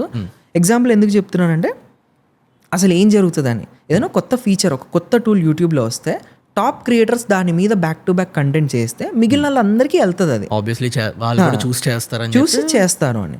అలా కాంట్రాక్ట్స్ ఏమైనా రావాలంటే ఇండివిజువల్ క్రియేటర్కి రాదు. ఖచ్చితంగా you have to be associated with some XYZ company. ఆ కంపెనీలో, ఆ పోర్ట్ఫోలియోలో ఆ ఛానల్ లేకపోతే ఆ కంపెనీకి విలువే ఉంటుంది. ఓకే, అందుకని వాళ్ళు ఏ ఛానల్ని పోగొట్టుకోరు, వాళ్ళతోనే హోల్డ్ చేసుకుంటారు. That's how their business model works. అలాగే వర్క్ అవుతుంది. అండ్ లాస్ట్ 2-3 years నుంచి ఆ మోడల్ కంప్లీట్ మారిపోయింది. ప్రతి ఒక్కడికి అంటే ఇంతకుముందు ఎంటర్టైన్మెంట్ క్రియేటర్ యూట్యూబ్ ఛానల్ ఉందంటే అబ్బా అనేవాళ్ళు. ఇప్పుడు ఏమైంది, ఒక ర్యాపిడో డెలివరీ బాయ్ కూడా ఒక క్రియేటర్, అతను ర్యాపిడో కాంటెంట్ చేస్తాడు. అంటే డే టు డే వెహికల్ మీద ప్రతి స్పేస్లో కాంటెంట్ క్రియేషన్ జరుగుతుంది. దిస్ ఈజ్ నాట్ ఓన్లీ ఈ ఎంటర్టైన్మెంట్ స్పేస్ మాత్రమే కాదు, అన్ని రకాల జనాలు ఉన్నారు ఇప్పుడు, అన్ని రకాల కేటగిరీస్లో కాంటెంట్ వచ్చింది. ఇది లేదు అనకుండా. కాబట్టి ఈ స్పేస్ హార్డర్ అవుతుంది. రెవెన్యూస్ ఇంతకుముందు ₹100 వచ్చేది అనుకోండి, 100 ఆ క్రియేటర్కే వచ్చేది, ఆ ఛానల్కే వచ్చేది. Revenue split. ఇప్పుడు ఆ 100 డివైడెడ్ బై 10 ఛానళ్ళు, అంటే ఛానల్కి ₹10. అప్పుడు మన క్వాంటిటీ ఎంత పెరగాలి? మనం ఒక వీడియో వారానికి పెట్టే ప్లేస్లో 3, 4, 5 పెట్టాల్సి వస్తుంది. ఆ 5 వీడియోలు 50 నిమిషాలు అయితే 50 షార్ట్లు చేయాల్సి వస్తుంది. ఆ 50 షార్ట్లు కలిపి $10 వస్తుంది. అవి క్యుములేటివ్ అవుతాయి. మళ్ళీ ఇంకో మంత్కి యాడ్ అయ్యి మనకు ఒక ప్యాసివ్ ఇన్కమ్ అవ్వడానికి మన ఛానల్లో లైబ్రరీ లాగా ఓ 10,000 to 20,000 వీడియోస్ అయితే ఓ 10 years తర్వాత మీకు ప్యాసివ్ ఇన్కమ్ స్టార్ట్ అవుతుంది. So that's how YouTube model works. నువ్వు అన్ని వీడియోలు చేసావు కదా, యూట్యూబ్ ఆల్వేస్ కాంపౌండ్ చేస్తుంది. అంటే నీ ఇప్పటికి ఫస్ట్ వీడియో కూడా ఇప్పటికీ నీకు డబ్బులు వస్తుంటాయి. టెల్ మీ, నువ్వు చేసే పీస్ ఆఫ్ కాంటెంట్లోని నీ మేజర్ థింగ్ దీని నుంచి నాకు రెవెన్యూ వస్తుందని ఆ పీస్ ఆఫ్ కాంటెంట్ చూస్ చేసుకొని చేస్తావా, ఈ పీస్ ఆఫ్ కాంటెంట్ నుంచి నాకు ఎక్కువ నేమ్ వస్తుంది, నేనేంటో జనాలకు తెలుస్తుంది, ఈ రెండింటిలోని ఏది ఎక్కువ చూస్ చేసుకునేవాడు ఆ టైంలోనే? ఈ రెండింటికి నేను ఎక్స్ప్లెయిన్ చేస్తాను, కొంచెం టైం పడుతుంది. ఫస్ట్ థింగ్, జనాలకి నచ్చేది నేను తీస్తే అది క్రింజ్ అయిపోతుంది, నిబ్బి కాంటెంట్ అయిపోతుంది నేను చేసినట్టే. వాళ్ళకి నచ్చుతుంది కదా అని నేను తీస్తూ అదే చూపించాను అనుకోండి, నిజంగా నచ్చుతుంది, నిజంగా డబ్బులు వస్తాయి. కానీ ఫ్రమ్ హార్ట్ నేనేమనుకుంటున్నాను, నేనేం చెప్పాలనుకుంటున్నాను చెప్పలేను. అలాగే నా 2025 వరకు కూడా అదే చేసాము. జనాలకి ఏం కావాలి, వాళ్ళకి ఏం నచ్చుతుంది, స్కూల్ కాంటెంటా, సీజన్ 1 బ్యాక్ బెంచర్, సీజన్ 2 నచ్చిందా, సీజన్ 3 కూడా తీసేద్దాం, ఇలా వెళ్ళిపోతున్నాం ఊపులో. కానీ that is not right way. అలా వెళ్ళడం వల్ల క్రియేటర్ చచ్చిపోతాడు, ఆ లూప్లో ఉండిపోతాడు. ఆల్గరిథం ఎంతసేపు అది ఏం పిక్ చేస్తుంది, నా లాస్ట్ వీడియో 1 మిలియన్ వచ్చింది, నా దాంట్లో కథేం లేదు కానీ 1 మిలియన్ వచ్చింది, పర్లేదు పార్ట్ 2 చేసేద్దాం, ఇలా వెళ్ళిపోతాం. కానీ హానెస్ట్గా నాకు ఏదైతే నచ్చిందో, నేను యాక్టర్ అవ్వాలి, యాక్టర్గా నన్ను నేను ప్రూవ్ చేసుకోవడానికి 10 ఎపిసోడ్లో కాంటెంట్ చేస్తే అంత వ్యూవర్షిప్ రాదు. ఎందుకంటే అది నాకు నచ్చింది, ఆడియన్కి ఇర్రిలవెంట్. ఆ ఛానల్కి నన్ను back to back bencher season 3 ఎప్పుడు అని అడుగుతారు. నేను సడన్గా తీసుకొని వచ్చి గవర్నమెంట్ జాబ్కి ప్రిపేర్ అయ్యేవాడి కథ ఒకటి చెప్పాను అనుకోండి, నా కమింగ్ అప్ సిరీస్, అది ఫస్ట్ 3 ఎపిసోడ్లు ఎక్కదు. ఏంది మేము ఏం అడుగుతున్నాం, వీడు ఏమి ఇస్తున్నాడు అని చెప్పి వస్తుంది. 4వ ఎపిసోడ్కి అది వాడికి రిలవెంట్ అవుతుంది. అన్నా నా లైఫ్లో అయిందన్నా, అరే బాగుందన్నా, దీంట్లో బాగా యాక్ట్ చేసినావు అన్నా, content creator turn outs to be actor, bro peaked here, bro spitting facts, ఇలాంటివన్నీ పడతాయి. అది పడాలంటే ఫస్ట్ ఆడికి ఆ కొత్త కాంటెంట్ రిలవెంట్ అవ్వాలి. సో అలా చేసే దాంట్లో డబ్బులు రావు. ఇంత స్పెండ్ చేయకుండా ఎక్స్పెరిమెంట్ చేయాలి. దీంట్లో నేను ఓన్లీ యాక్టర్గా చూపించుకుంటున్నా, నాలో ఒక హిడెన్ టాలెంట్ ఉంది, కాంటెంట్ క్రియేటర్ కాదు ఇప్పుడు నేను, దీంట్లో బాగా యాక్ట్ చేస్తా చూడు అని చెప్పి చూపించాలి. అది ఖచ్చితంగా వెళ్ళదు. That's how this algorithm works. ఎందుకంటే నేను ఒకదానికి అలవాటు చేసేస్తున్నా, నువ్వు ఒకదానికి చూడడానికి కూడా అలవాటు అయిపోయి ఉన్నావు. ఆబ్వియస్లీ నేను ఫ్రమ్ హార్ట్ రాసుకున్న కథ నీకు చెప్పలేను, ఇంకా నాకు డబ్బులు రావు, లాస్ అయిపోతాను. అప్పుడు బిజినెస్ ప్రకారంగానే కాంటెంట్ క్రియేట్ చేయాల్సి వస్తుంది. ఇది ఇండివిజువల్ క్రియేటర్గా ఉన్నప్పుడు వాడికి జరిగే ప్రెషర్. అప్పుడు నేనేమనుకుంటాను, నా సిరీస్ పోయినా పర్లేదు, నేను యాక్టర్గా కనిపిస్తా, అట్లీస్ట్ ఒక్క ప్రొడ్యూసర్ ఫైనల్ ఎండ్ ప్రొడక్ట్ పెట్టుకొని వస్తుంది. దీనిలో ఓన్లీ నేను యాక్టరే, నాకు లాస్ వచ్చినా పర్లే, కానీ ఇది దిల్ రాజు గారు చూడాలి, ఆయన దృష్టిలో ఇది పడాలి, లేదంటే ఎవరో బిగ్ ప్రొడ్యూసర్ ఆర్ బిగ్ డైరెక్టర్కి ఇది నచ్చాలి, దీంట్లో కాంటెంట్ నచ్చాలని చెప్పి నేను ఆయనకి నచ్చేటట్టు ఇన్సైడ్ ఫిలిం సర్కిల్కి వెళ్ళేటట్టు కాంటెంట్ చేయడం స్టార్ట్ చేస్తా. కానీ ఇలా ఏదైనా కంపెనీతో అసోసియేట్ అయి ఉన్నప్పుడు మనం ఎంతసేపు ఎవ్రీ మంత్ రెవెన్యూ గేమే ఆడాలి. అంటే తెలియకుండా ఒక లూప్లోకి వెళ్ళిపోతాం. 200%. అలా మాత్రం ఎవరు కొత్తగా వచ్చే ఆస్పిరెంట్ క్రియేటర్స్ ఎవరు చేయకండి. సో మనం ఎందుకు స్టార్ట్ అయ్యామన్న జర్నీ డైల్యూట్ అయిపోతుంది. అంటే గోల్ దేనికైతే స్టార్ట్ చేసావో 200%. చాలా మంది ఆస్పైరింగ్ క్రియేటర్స్ నాకు చెప్పే థింగ్ ఏంటంటే, నాకు ఈ జాబ్ నచ్చట్లేదు, but I can do so and so things, నేను అందుకే యూట్యూబ్ స్టార్ట్ చేద్దాం అనుకుంటున్నాను అని అందరూ స్టార్ట్ చేస్తారు. బట్ ఈవెన్చువల్లీ అలా మెసేజ్ పెట్టిన చాలా మంది క్రియేటర్స్ ఇప్పుడు ఎంసీఎన్స్లో ఉన్నారనమాట. అవును. థింగ్ ఏంటంటన్నా, నేను ఛానల్ స్టార్ట్ చేసినప్పుడు నేనున్న కంపెనీలోనే 100 మంది క్రియేటర్స్ వచ్చారు, 100 ఛానల్స్ స్టార్ట్ అయినాయి, 2 ఛానల్స్ మిగిలినాయి లాస్ట్ గేమ్లో. ఇన్ అ స్పాన్ ఆఫ్ 2-3 ఇయర్స్లో ఎంసీఎన్లోనే ఇండివిజువల్లీ 100 మంది స్టార్ట్ అయ్యి ఉంటే ఒక్కడు కూడా ఉండేవాడు కాదు. ఎందుకంటే ఖర్చులు భరించలేము. తేజ, నువ్వు చాలా యంగేజ్లోనే ఫేమ్ అండ్ మనీని సంపాదించావు. అంటే యంగేజ్లోనే మల్టిపుల్ ఛానల్స్ని బిల్డ్ చేసావు, అంటే మిలియన్ వ్యూవర్షిప్ని నువ్వు హోల్డ్ చేసుకునేవాడివి, మల్టిపుల్ బ్రాండ్స్తో వర్క్ చేసావు. అంటే ఈ ఫేమ్ అండ్ మనీ నీ లైఫ్లో చాలా ఫాస్ట్గా ఎంటర్ అయ్యాయి. అంటే అంత మనీ హ్యాండిల్ చేసే ఫినాన్షియల్ నాలెడ్జ్ నీ దగ్గర లేనప్పుడే ఈ మనీ అనేది నీ దగ్గర వచ్చింది. అంత యంగేజ్లోని మనీ సంపాదించినప్పుడు నీ మైండ్లో మనీ గురించి ఏముండేది? అంటే నేను వచ్చిన సర్కమ్స్టాన్సెస్కి, నాకున్న ఫ్యామిలీ బ్యాక్డ్రాప్కి ఆ డబ్బు దానికి సరిపోయేది. నాకు ఇంకా విచ్చలవిడితనం అనే కాన్సెప్ట్ ఉండేది కాదు. పవర్ ఒకటి హోల్డ్ చేయగలిగేవాడిని. అంటే నేను చెప్పగానే, ఫోన్ చేయగానే జనాలు రావడం కానీ, కలవడం కానీ, రోల్ ఉంది చేస్తారా అనగానే చేయడం కానీ, ఎప్పుడు అసిస్టెంట్ డైరెక్టర్స్ ఉండడము, అసోసియేట్స్ ఉండడము, ఇలాంటివి చాలా ఈజీగా ఉండేవి. బట్ డబ్బు అనేది ఎప్పుడు like I treat it like energy అంతే. అది ఇంకా దాన్ని నేను ఈరోజు పోగొట్టేసుకుంటే రేపు ఎనర్జీ ఉండదు. ఎట్టి పరిస్థితిలో దాన్ని నేను హోల్డ్ చేయాలి. ఎందుకంటే మనం చూసి వచ్చిన డేస్ చాలా వరస్ట్ కదన్నా. సో ఆ డేస్ మళ్ళీ ఉండకూడదంటే అది ఎప్పుడు సస్టైన్గా మెయింటైన్ అవ్వాలి. దాచుకోవడం is the most important thing, invest చేయడం is the most important thing. అంటే ఇప్పుడు కూడా మనీ వచ్చినప్పుడు కొంచెం ఫ్లాష్ థింగ్స్ మీద స్పెండ్ చేద్దాం అనే మైండ్ సెట్ ఎప్పుడు లేదన్నా. అది ఒకవేళ ఉన్నా ఒకసారి దాన్ని స్పెండ్ చేసి ఇంకా వదిలేస్తే ఇంకా మళ్ళీ అటు జోలికి వెళ్ళను. ఇంకా most of the creators once అంటే జస్ట్ వాళ్ళ ఇన్స్టాగ్రామ్ యూట్యూబ్ ప్రొఫైల్స్ మీద నెంబర్స్ యాడ్ అయిన తర్వాత దే డోంట్ ఫీల్ అంటే వాళ్ళు నార్మల్ పీపుల్తో చూసుకోరు. అంటే కొంచెం అది కనిపిస్తుంది. నేను చాలామంది క్రియేటర్స్ని లైఫ్ స్టైల్ని స్టడీ చేసా, చాలా కేస్ స్టడీస్ చూసాను నేను. అలా చూసుకోరు కాబట్టి ఆ లైఫ్ స్టైల్ అనేది కొంచెం అప్గ్రేడ్ చేద్దాం అనుకుంటారు. అండ్ ఈవెన్చువల్గా తెలియకుండానే వాళ్ళ లైఫ్ని కొంచెం స్టేక్లో పెడతారు.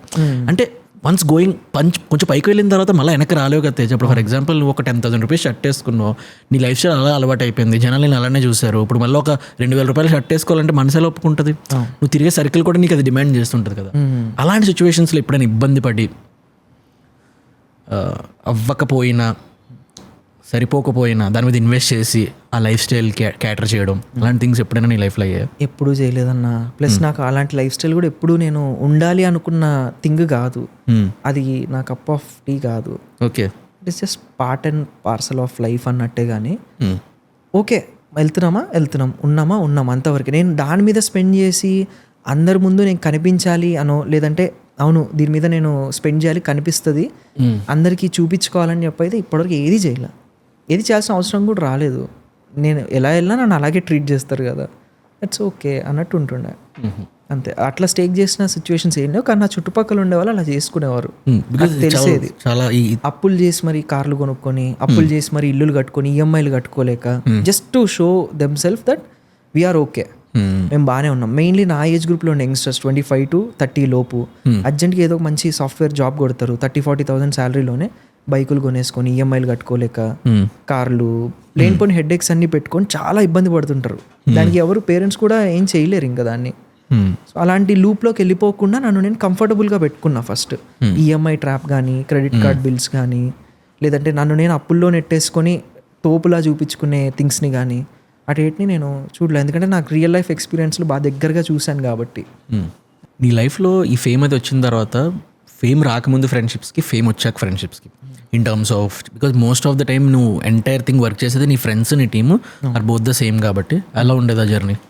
అంతా అదే అన్న, ఇంకా వేరే ప్రపంచం ఉండేది కాదు. కొత్త సర్కిల్ ఎవరు వచ్చేవారు కాదు, నేను వెళ్ళేవాడిని కాదు. ఏదైనా గివ్ అండ్ టేక్ ఉన్నప్పుడే కదా అక్కడ ఫైర్ క్రియేట్ అవుతుంది.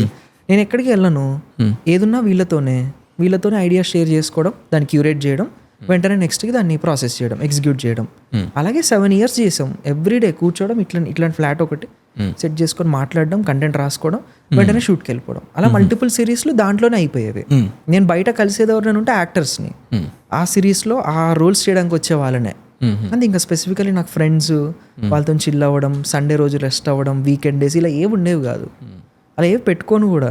ఈ రోజుకి పని చేయాలంటే ఆ రోజు సండే అవని, వర్కింగ్ డే అవ్వకపోని ఐ వర్క్. అంటే నీ లైఫ్లో what is good friendships? Friendship is always infinity అన్న. దానికి కొలమానం ఇది ఇంత అని చెప్పి మెజర్ చేయకుండా ఉండేవాడే ఫ్రెండ్. మెయిన్లీ ఫినాన్షియల్ టర్మ్స్లో డబ్బు అనేది ఫ్రెండ్షిప్ మధ్యలోకి రాకూడదు. అది వచ్చిందంటే ఎంత గొప్ప ఫ్రెండ్షిప్ అయినా స్పాయిల్ అయిపోతుంది, ఫైర్ అయిపోతుంది. సో ఆ డబ్బుని పక్కకు పెట్టి, డబ్బు వస్తున్నా అంటే నా గ్రోత్ కూడా నీ గ్రోత్ అవ్వాలి, నీ గ్రోత్ సపరేట్, నా గ్రోత్ సపరేట్ అవ్వకూడదు. అలా చూస్తున్నప్పుడే ఫ్రెండ్షిప్ స్పాయిల్ అయిపోతుంది. ప్రోస్ అండ్ కాన్స్ ఏముంటాయి ఫ్రెండ్స్తోనే ఛానల్స్ బిల్డ్ చేయడం, ఫ్రెండ్స్తోనే ఒక బిజినెస్లా చేయడం? ఫ్రెండ్స్తో ఏది చేసినా ప్రాబ్లమే. అందుకనే మనం చూడండి, మన ఫ్రెండ్స్ ఎవరైనా ఉన్నా సరే వాళ్ళని మనం ఇన్వెస్ట్ చేసి ఇన్వెస్టర్స్గా పెట్టుకోవాలనుకోము. అండర్స్టాండింగ్ని బట్టి మళ్ళీ డిఫర్ అవుతుంది ఎవ్రీ పర్సన్ టు పర్సన్కి. ఒక ఇద్దరు ఫ్రెండ్స్ కలిపి ఒక బిజినెస్ చేయలేరు. ఒక పాయింట్లో ఇద్దరికి ఫ్రెండ్షిప్పే అడ్డు వస్తుంది మళ్ళీ ఆ బిజినెస్ని టేక్ ఆఫ్ చేయడానికి కానీ, డబ్బుల దగ్గరకు వచ్చేటప్పటికి కానీ. ఎందుకంటే నేను 100% పెట్టి చేస్తా, మీరు నా వెనకాల ఉంటారు, మీకు 100% కావాలనిపిస్తుంది, కానీ ఫ్రెండ్షిప్ అడ్డు వస్తుంది అడగడానికి. నేను ఉన్నాను, నువ్వు చెప్పిందల్లా చేశాను, మరి నాకెందుకు నీ అంతా సమానంగా రాలేదన్న క్వశ్చన్ వాడి బ్రెయిన్లో ఎప్పటికీ ఉండిపోతుంది. దాన్ని మనం ఆన్సర్ చేస్తే వాడికి ఎంతసేపు మనం ఆన్సర్ చెప్తున్నట్టే కనిపిస్తుంది, కానీ వాడి రియల్ ప్రాబ్లమ్ని సాల్వ్ చేస్తున్నట్టు వాడికి కనిపించదు. That's where friendship get ended, అక్కడితో ఆగిపోతుంది. బై దట్ ఆ బిజినెస్ ఏదైతుందో అది కొలాప్స్ అయిపోతుంది. ఎందుకంటే వాడి ఇంటెంట్ అంతా, వాడి మోటివ్ అంతా మన మీద ఉంటుంది, ఆ వచ్చే డబ్బు మీద ఉండడు. కానీ వన్స్ ఒకసారి ఆ డబ్బు ఫ్లో అయిపోయిన తర్వాత వాడికి అర్థమవుతుంది, నాకెందుకు రావట్లేదు, వాడు టక్మని కారు కొన్నాడు, నేను ఎందుకు కొనలేకపోతున్నా, ఇద్దరం కలిసే కదా చేస్తున్నాము, ఎక్కడ ప్రాబ్లం వచ్చింది అని చెప్పి వాడు క్యూరేట్ చేసుకుంటాడు. ఆ ప్రాసెస్లో వాడి పక్కకి ఇంకొక 2-3 చేరారా గాను. ఇద్దరు ఫ్రెండ్స్ కలిసి ఒక బిజినెస్ చేద్దామన్నా, ఛానల్ పెడదామన్నా కూడా ఎలాంటి థింగ్స్ ముందుగా మాట్లాడుకొని క్లియర్గా ఉండాలి? నెంబర్స్ అన్నా. ఇప్పుడు సపోజ్ అనుకుందాం, నువ్వు నేను ఛానల్ పెట్టాం, ఫ్లాప్ అయిపోయింది, 1,00,000 పెట్టామనుకో ఎగ్జాంపుల్గా, నువ్వు 1,00,000 ఏం పెట్టద్దు, నీ ఎనర్జీ పెడుతున్నావు. కానీ నేను తీసుకొచ్చి పెట్టే ఈ 1,00,000లో నీకు ఇంత వాటా ఉంది, నువ్వు ఇంత వాటాదారుడు అవుతావు, పార్ట్నర్ అవుతావు అని చెప్పి మాట్లాడుకోవాలి. లేదు లేరా ముందు స్టార్ట్ చేద్దాం, ముందుకెళ్ళిన తర్వాత అంతా మందే కదా అన్న జోన్లో వెళ్ళకూడదు. అది చాలా పెద్ద బొక్క పెట్టేస్తుంది మనకి. ఇద్దరు కరెక్ట్ అండర్స్టాండింగ్లో వచ్చి, అరే సరే నువ్వు డబ్బు పెట్టవు, నీ ఎనర్జీ పెడతావు, నేను డబ్బు పెడతా, బట్ నాకు ఎక్కువ లివరేజ్ కదా నేను డబ్బు తెస్తున్నందుకు, నాకు ఇంత కావాలి, 70% స్టేక్ నేను హోల్డ్ చేస్తా, ప్రతి 100లో 30 రూపాయలు నీవి, 70 రూపాయలు నావి. నువ్వు మళ్ళీ డబ్బు ఇన్వెస్ట్ చేస్తే మళ్ళీ టర్మ్స్ మార్చుకుందాం, నాకు ఎక్కువ వస్తున్నాయి నీకు తక్కువ వస్తున్నాయి అన్న ఫీలింగ్ డే 1 నుంచి పెట్టుకోకు అని చెప్పి చెప్పుకొని తెచ్చుకోగలగాలి. దానికి ఆ సెకండ్కి ఆ ఫ్రెండ్ ఎవరున్నా చూద్దాం నడరా ముందు స్టార్ట్ చేద్దాం, నువ్వు ఇప్పుడే పైసలు అది ఇదని మాట్లాడుతున్నావు, ఇప్పుడు కాదు ముందు మనం దిగేద్దాం అన్నట్టు ఫ్లోలోకి వచ్చేస్తాడు. Over a period of time డబ్బు చూస్తున్నప్పుడు ఆలోచన మారిపోతుంది. అప్పుడు అరే నేను నీకు ముందే చెప్పాను కదరా అంటే వాడికి ఎంతసేపు నీకు డబ్బు ఎక్కువ వచ్చింది కాబట్టి నువ్వు మళ్ళీ మాట్లాడుతున్నావు అని అంటాడు. అది ప్రాబ్లం. నువ్వు సౌత్ ఇండియాలోనే one of the biggest channel నీది అవుదును అని మన లాస్ట్ కాన్వర్సేషన్లో నువ్వు చెప్పావు. దాని స్టోరీ ఏంటి అంటే నువ్వు బిల్డ్ చేస్తున్న ఛానల్ సౌత్ ఇండియాలోనే one of the biggest channel అవ్వాలి, బట్ ఎందుకు అవ్వలేకపోయింది? దానికి వేరియస్ రీజన్స్ అన్న. అంటే మనమున్న ఆర్గనైజేషన్ మనకి ఇచ్చే సపోర్ట్ అవ్వచ్చు. నేను 10 million చేయాలని ఆ ఛానల్ని. 5.6 million was also a very big number in south India, south space. అంటే అప్పటికి ఎవరిది అంత నెంబర్స్తో ఛానల్ లేదు. లాంగ్ ఫామ్ కేటగిరీలో, లాంగ్ ఫామ్ కాంటెంట్ చేసే వాళ్ళ కేటగిరీలో అవ్వాల. మనదే ఫస్ట్ ఛానల్. దాన్ని 10 millionకి తీసుకెళ్లాలంటే నేను చెప్పా కదా, డిసిజన్ మేకింగ్ అనేది మనది మాత్రమే ఉండదు, క్రియేటర్ది మాత్రమే ఉండదు, వేరే వేరే వాళ్ళ హెడ్స్ కూడా ఇన్వాల్వ్ అవుతారు. ఇన్వాల్వ్ అయినప్పుడు ఆ ఛానల్కున్న అథెంటిసిటీ పోతూ ఉంటుంది, మళ్ళీ కార్పొరేట్ స్టైల్ కనిపిస్తూ ఉంటుంది. ఏదో చేయాలంటే చేయాలి, బ్రాండ్ కోసం వీడియో చేయాలన్నట్టు చేస్తున్నాడు ఏంటి అన్న ఫీలింగ్ వస్తుంది. బట్ మేము ఉండి వచ్చిన ఆర్గనైజేషన్ ఎప్పుడు మమ్మల్ని అట్లా ట్రీట్ చేయలే. దే ట్రీటెడ్ అస్ గుడ్, మాకు కావాల్సిన అన్ని ఇచ్చారు, అంతా ఇచ్చారు. కానీ end of the point it is also corporate game. అవునన్నా కాదన్నా ఆర్గనైజేషన్ కూడా అదే గేమ్ ఆడుతుంది. సో లాస్ట్కి మళ్ళీ అదే చేసుకోవాల్సి వచ్చేది. అప్పుడు పేమెంట్ సైకిల్లో డిస్టర్బెన్స్ ఒకటి, అనుకున్న కాంటెంట్ని అనుకున్నట్టు టిల్ లాస్ట్ ఎపిసోడ్ వరకు ఎగ్జిక్యూట్ చేయలేకపోయే ప్రాబ్లం ఒకటి. అంటే సడన్గా పర్ ఎపిసోడ్ 1.5 lakh బడ్జెట్తో స్టార్ట్ చేస్తాం. 5th ఎపిసోడ్కి వెళ్ళిన తర్వాత వ్యూవర్షిప్లో డౌన్ వచ్చిందని చెప్పి ఆ 1.5 lakh ఎపిసోడ్ బడ్జెట్ కాస్త 50,000 అవుతుంది. నేను ఎలా మళ్ళీ 1,50,000 ఎపిసోడ్ని 50,000లో తీయాలి? అది మేజర్ ప్రాబ్లం అయ్యేది. అలా 5th ఎపిసోడ్ నుంచి 10th ఎపిసోడ్కి క్యారెక్టర్స్ అన్నీ చేంజ్ అయిపోయేవి. 6th to 10thకి ఓకే, మళ్ళీ ఇంకో రకంగా రాసుకోవాల్సి వచ్చేది. 10 క్యారెక్టర్లు ఉన్న ప్లేస్లో 2 క్యారెక్టర్లోనే పెట్టి కంటెంట్ తీయాల్సి వచ్చేది. అలా డిస్టర్బెన్స్ వచ్చింది. సో ఇలా కాదు, నా హోల్ అండ్ సోల్ ఐడియానే, నా హోల్ అండ్ సోల్ థింగే మొత్తం అక్కడ కనిపించాలంటే నేను ఇండిపెండెంట్ అవ్వాలి. So then I took decision and came out. అప్పుడు నీ ఛానల్ నీతో వచ్చిందా? రాలేదు, అక్కడే ఉంది. అక్కడే నేను కూడా వదిలేసా. అంటే ఇన్ని ఇయర్స్ నువ్వు బిల్డ్ చేసుకున్న ఛానల్ 5.5 million సబ్స్క్రైబర్ ఛానల్ని నువ్వు వదిలేసావు. అవును. అంటే చాలామందికి ఏమవుతుందంటే మనం ఒక 1000 ఫాలోవర్లను బిల్డ్ చేసుకొని ఒక అకౌంట్ పోయిందంటేనే కింద మీద అయిపోతాం. అట్లాంటిది 5.6 million ఛానల్ని వదిలేసి బయటికి వచ్చాను అంటే I want to tell a story. మంచి కథలు చెప్పాలి. నా జర్నీ ఇది కాదు, నా స్పేస్ ఇక్కడ, ఇది మొదలు మాత్రమే, ఇదే నా స్పేస్ కాదు, ఇంకా చాలా ఉంది అనేదే నేను ఆడియన్స్కి చెప్పాలనుకుంది. నీ మైండ్లో ఏం నడుస్తుంది? 5.5 million సబ్స్క్రైబర్ ఛానల్ని నువ్వు వదిలేసావు. అది నువ్వు నీ హార్డ్ అండ్ మనీ, నీ స్వెట్, చాలా కష్టపడి ఎంటైర్ ఛానల్ని బిల్డ్ చేసావు. అంత కష్టపడి బిల్డ్ చేసిన ఛానల్ని ఒక overnight due to certain circumstances in your life ఒక ఛానల్ పోయింది నీ లైఫ్లో నుంచి. ఒక ఇండివిజువల్ క్రియేటర్కి it's not a small thing. నువ్వు ఆ స్పేస్లో ఉంటే తప్ప నీకు అది దాని వాల్యూ ఏంటని నీకు తెలీదు. నీకు ఎలా ఉంది ఆ టైంలో? అంటే అన్నీ పోతాయి అన్న, అదొక్కటి పోతే. ఎందుకంటే మన సర్వం అదే, మనం లేచింది అక్కడి నుంచే, మన 0 నుంచి అదే చేసాం. 100K 1 lakh సబ్స్క్రైబర్ బటన్ తీసుకోవడము బిగ్గెస్ట్ అచీవ్మెంట్. అది రైట్. 1 million గోల్డ్ బటన్ తీసుకోవడం అది నెక్స్ట్ లెవెల్. ట్రూ. అక్కడ నుంచి 5 million 5 to 10 millionకి వెళ్తే డైమండ్ బటన్ వస్తుంది. అది ఇంకా క్రేజ్. అది యూట్యూబ్ నుంచి పెద్ద పెద్ద పర్సనాలిటీస్ వచ్చి మనకి ఇచ్చేది. అది అచీవ్ చేయాలండి. అది మొత్తం వాష్ అవుట్. ఫస్ట్ వీడియో నుంచి టిల్ లాస్ట్ నేను వచ్చే వరకు చేసిన వీడియోస్ ఏవీ లేవు ఆన్లైన్లో. 1 billion వ్యూస్ చేసాం ఆ ఛానల్కి, అన్నీ 0. ఇప్పుడు అంతా ప్రైవేట్ అయిపోయా? మొత్తం ప్రైవేట్. ఛానల్ లేదు, ఛానల్ కనిపించదు, హైడ్లో ఉంటుంది. ఓకే, అంటే ఎవరికి ఉపయోగం లేదు ఇప్పుడు అది. సో ఏం అర్థం కాదు ఆ ఫేజ్లో. మాకు కనిపించి ఛానల్ పోయింది నీ లైఫ్లో, మాకు కనిపించకుండా ఏం పోయింది నీ లైఫ్లో? స్మైల్ పోతుంది అన్న. ఫస్ట్ ఫేస్లో స్మైల్ ఉండదు, కొన్ని ఇయర్స్ ఆఫ్ టైం పడుతుంది. ప్లస్ దానికి తోడు ఇంకొన్ని థింగ్స్ యాడ్ అయ్యాయి అంటే మన లైఫ్లో డైవర్షన్స్ అవ్వచ్చు, ఏదైనా సరే మన లైఫ్లోకి ఇంకొన్ని తెలియకుండానే యాడ్ అయిపోయేవి చాలా ఉంటాయి. అలా యాడ్ అయిపోయాయంటే ఇంకా నవ్వలేము, నవ్వు రాదు మొహంలో. అది పోయింది. అది పోతే ఇంకేమున్నా ఏం లాభం? హ్యాపీనెస్ లేకపోతే ఏం సంపాదించినా ఏం చేసినా it doesn't make any sense. అది పోయిన తర్వాత కూడా మళ్ళీ నన్ను నమ్ముకొని ఉన్న వాళ్ళ కోసం తెచ్చుకోవాల్సి వస్తుంది, పెట్టుకోవాల్సి వస్తుంది, చెయ్యాల్సి వస్తుంది మళ్ళీ. అలా చేసుకుంటూ వచ్చా టిల్ డేట్ వరకు.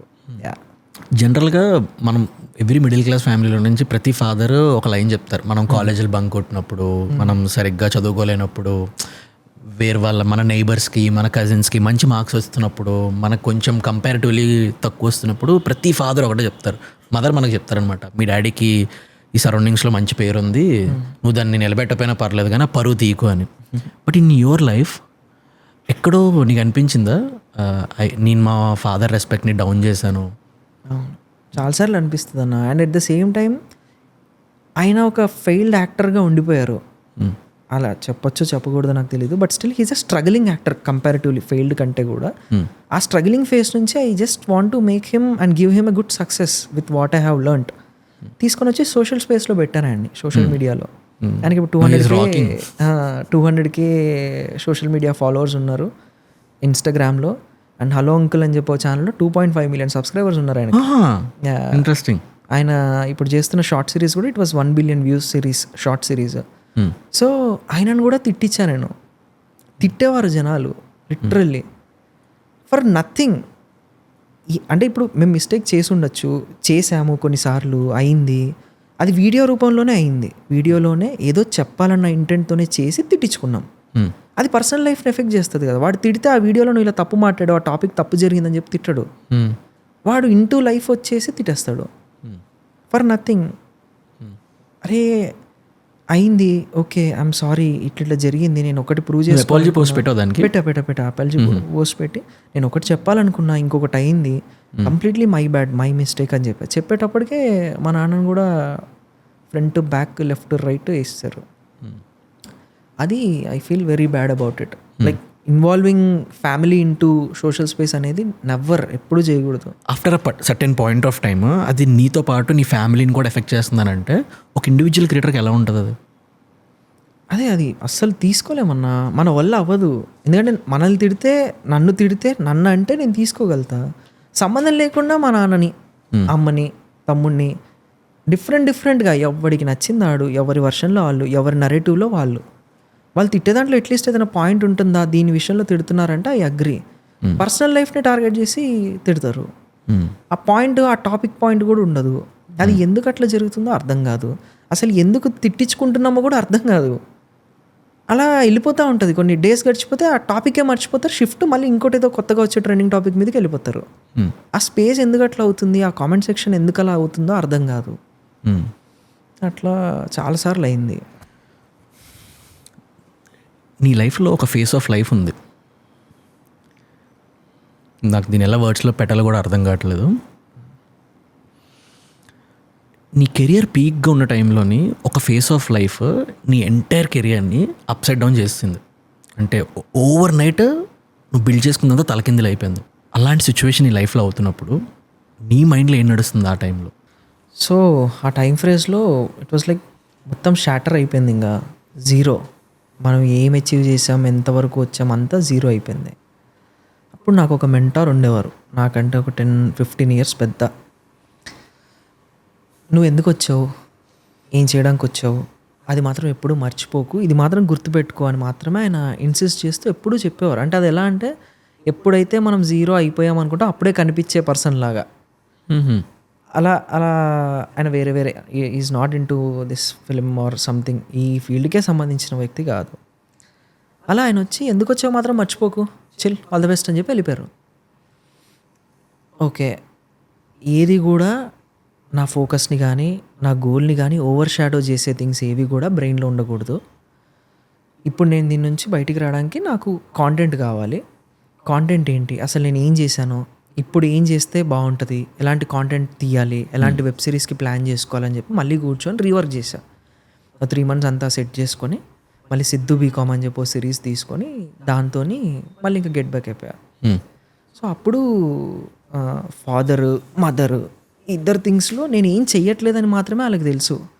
ఖాళీగా ఉన్నాను, ఐడియల్గా ఉంటున్నాను, ఎవరితో అంత సోషలైజ్ అవ్వట్లేదు, సైలెంట్, మామూలుగానే సైలెంట్గా ఉంటాం, ఇంకా సైలెంట్ అయిపోయాను. నేను అన్నట్టు స్మైల్ గాన్, లాస్ట్ 0.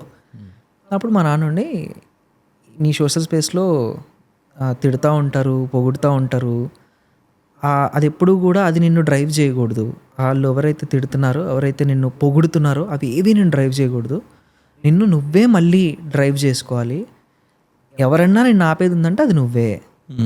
ఇది ఒక్కటి మాత్రం గుర్తుపెట్టుకో. ఎందుకంటే నీకున్న లాంటి ఈ థింగ్ మన తెలుగు స్టేట్స్లో కంబైన్డ్గా 16 కోట్ల మంది ఉంటారు. దాంట్లో నీకున్న లాంటి ఆపర్చునిటీ, నిన్ను అంతమంది చూసే ఆపర్చునిటీ అందరికీ రాదు. నీకు వచ్చింది అంటే నువ్వు దాన్ని ఎప్పుడు నిలబెట్టుకునే పనిలో ఉండాలి. అండ్ ఇది డే టు డే వర్క్, ప్రతిరోజు నువ్వు 0 నుంచో మొదలు పెట్టాలి. సో అలా నిన్ను మళ్ళీ రీబిల్డ్ చేసుకో. నీ కంటెంట్ అదేదో బాగాలేదు, కంటెంట్లో ఏదో చేంజెస్ అది జరుగుతూ ఉంది కదా, వ్యూవర్షిప్ అనేది అన్సస్టైనిటీ అవుతూ ఉంది కదా, దాని మీద నువ్వు రీవర్క్ చేసి మంచి కథ రాసుకో. ఖచ్చితంగా నేను మళ్ళీ యాక్సెప్ట్ చేస్తారు, నిన్ను చూస్తారు. నీ హెడ్ ఏక్స్, పర్సనల్ థింగ్స్ ఏమున్నా సరే content will be the key and king for everything. అది చూసుకోనన్నా అని చెప్పి కూర్చోబెట్టి చాలా గట్టిగా మాట్లాడారు. మనం ఎమోషనల్ అయితే అది చూపించలేము పేరెంట్స్ ముందు, మనం ఏడవడము లేదంటే అలా అని చెప్పి ఉండడం ఏం చేయలేము. ఎందుకంటే మనం కొంచెం వేరియేషన్ ఫేస్లో ఎక్స్ప్రెషన్ చేంజ్ అయిపోయినా వాళ్ళు మనకి 30x 100x ఇంకా డిమ్ అయిపోతారు. పాపం ఏమైందో వీడికి, ఏమైందో వీడికి, ఏమైందో వీడికి. ఎలా హ్యాండిల్ చేసావు ఇప్పుడు సిచ్యువేషన్స్ ఇంట్లో? నేను ఇంటికి వెళ్ళేవాడిని కాదు, ఇంకా మాకు ఆఫీస్ ఒక స్పేస్ ఇచ్చింది, ఆ స్పేస్లోనే ఉండిపోయేవాడిని. ఇంకా అక్కడే ఉండిపోయి అయ్యో ఏంటి ఏం ఆలోచించకుండా వర్క్ ఆన్ చేసుకునేవాడిని, రాసుకుంటూ వెళ్ళేవాడిని. నా బ్రెయిన్లో ఏది వస్తే అది రాసి రాసి రాసి రాసి నేను ఏ క్యారెక్టర్ ప్లే చేస్తే జనాలు చూస్తారు, నేను వాళ్ళకి ఒక క్యారెక్టర్గా గుర్తుండాలి, నా వ్యక్తిగత జీవితంతో వాళ్ళకి అనవసరంగా ఉండాలి, నా పర్సనల్ లైఫ్తో వాళ్ళు ఎక్కడ కూడా కనెక్ట్ అవ్వకూడదు, నా క్యారెక్టర్కి కనెక్ట్ అవ్వాలి, నేను ప్లే చేసే ఆ రోల్కి కనెక్ట్ అవ్వాలి, నేను అనుకుంటున్న కథకి కనెక్ట్ అవ్వాలనే చాలా వరకు చాలా డీప్ డౌన్ వర్కౌట్ చేశాను. అప్పుడు సిద్ధు బీకామ్లో ఒక ఫోటోగ్రాఫర్ అవ్వాలి అనుకున్నవాడు ఎలా వర్క్ ఆన్ చేసుకుంటూ వచ్చాడు, డబ్బు లేకపోతే చుట్టాలు ఎలా చూస్తారు, ఇది బేస్ లైన్ లాగా పెట్టుకొని సిద్ధు బీకామ్ డెవలప్ చేసి అది అన్నీ క్లియర్ చేసింది.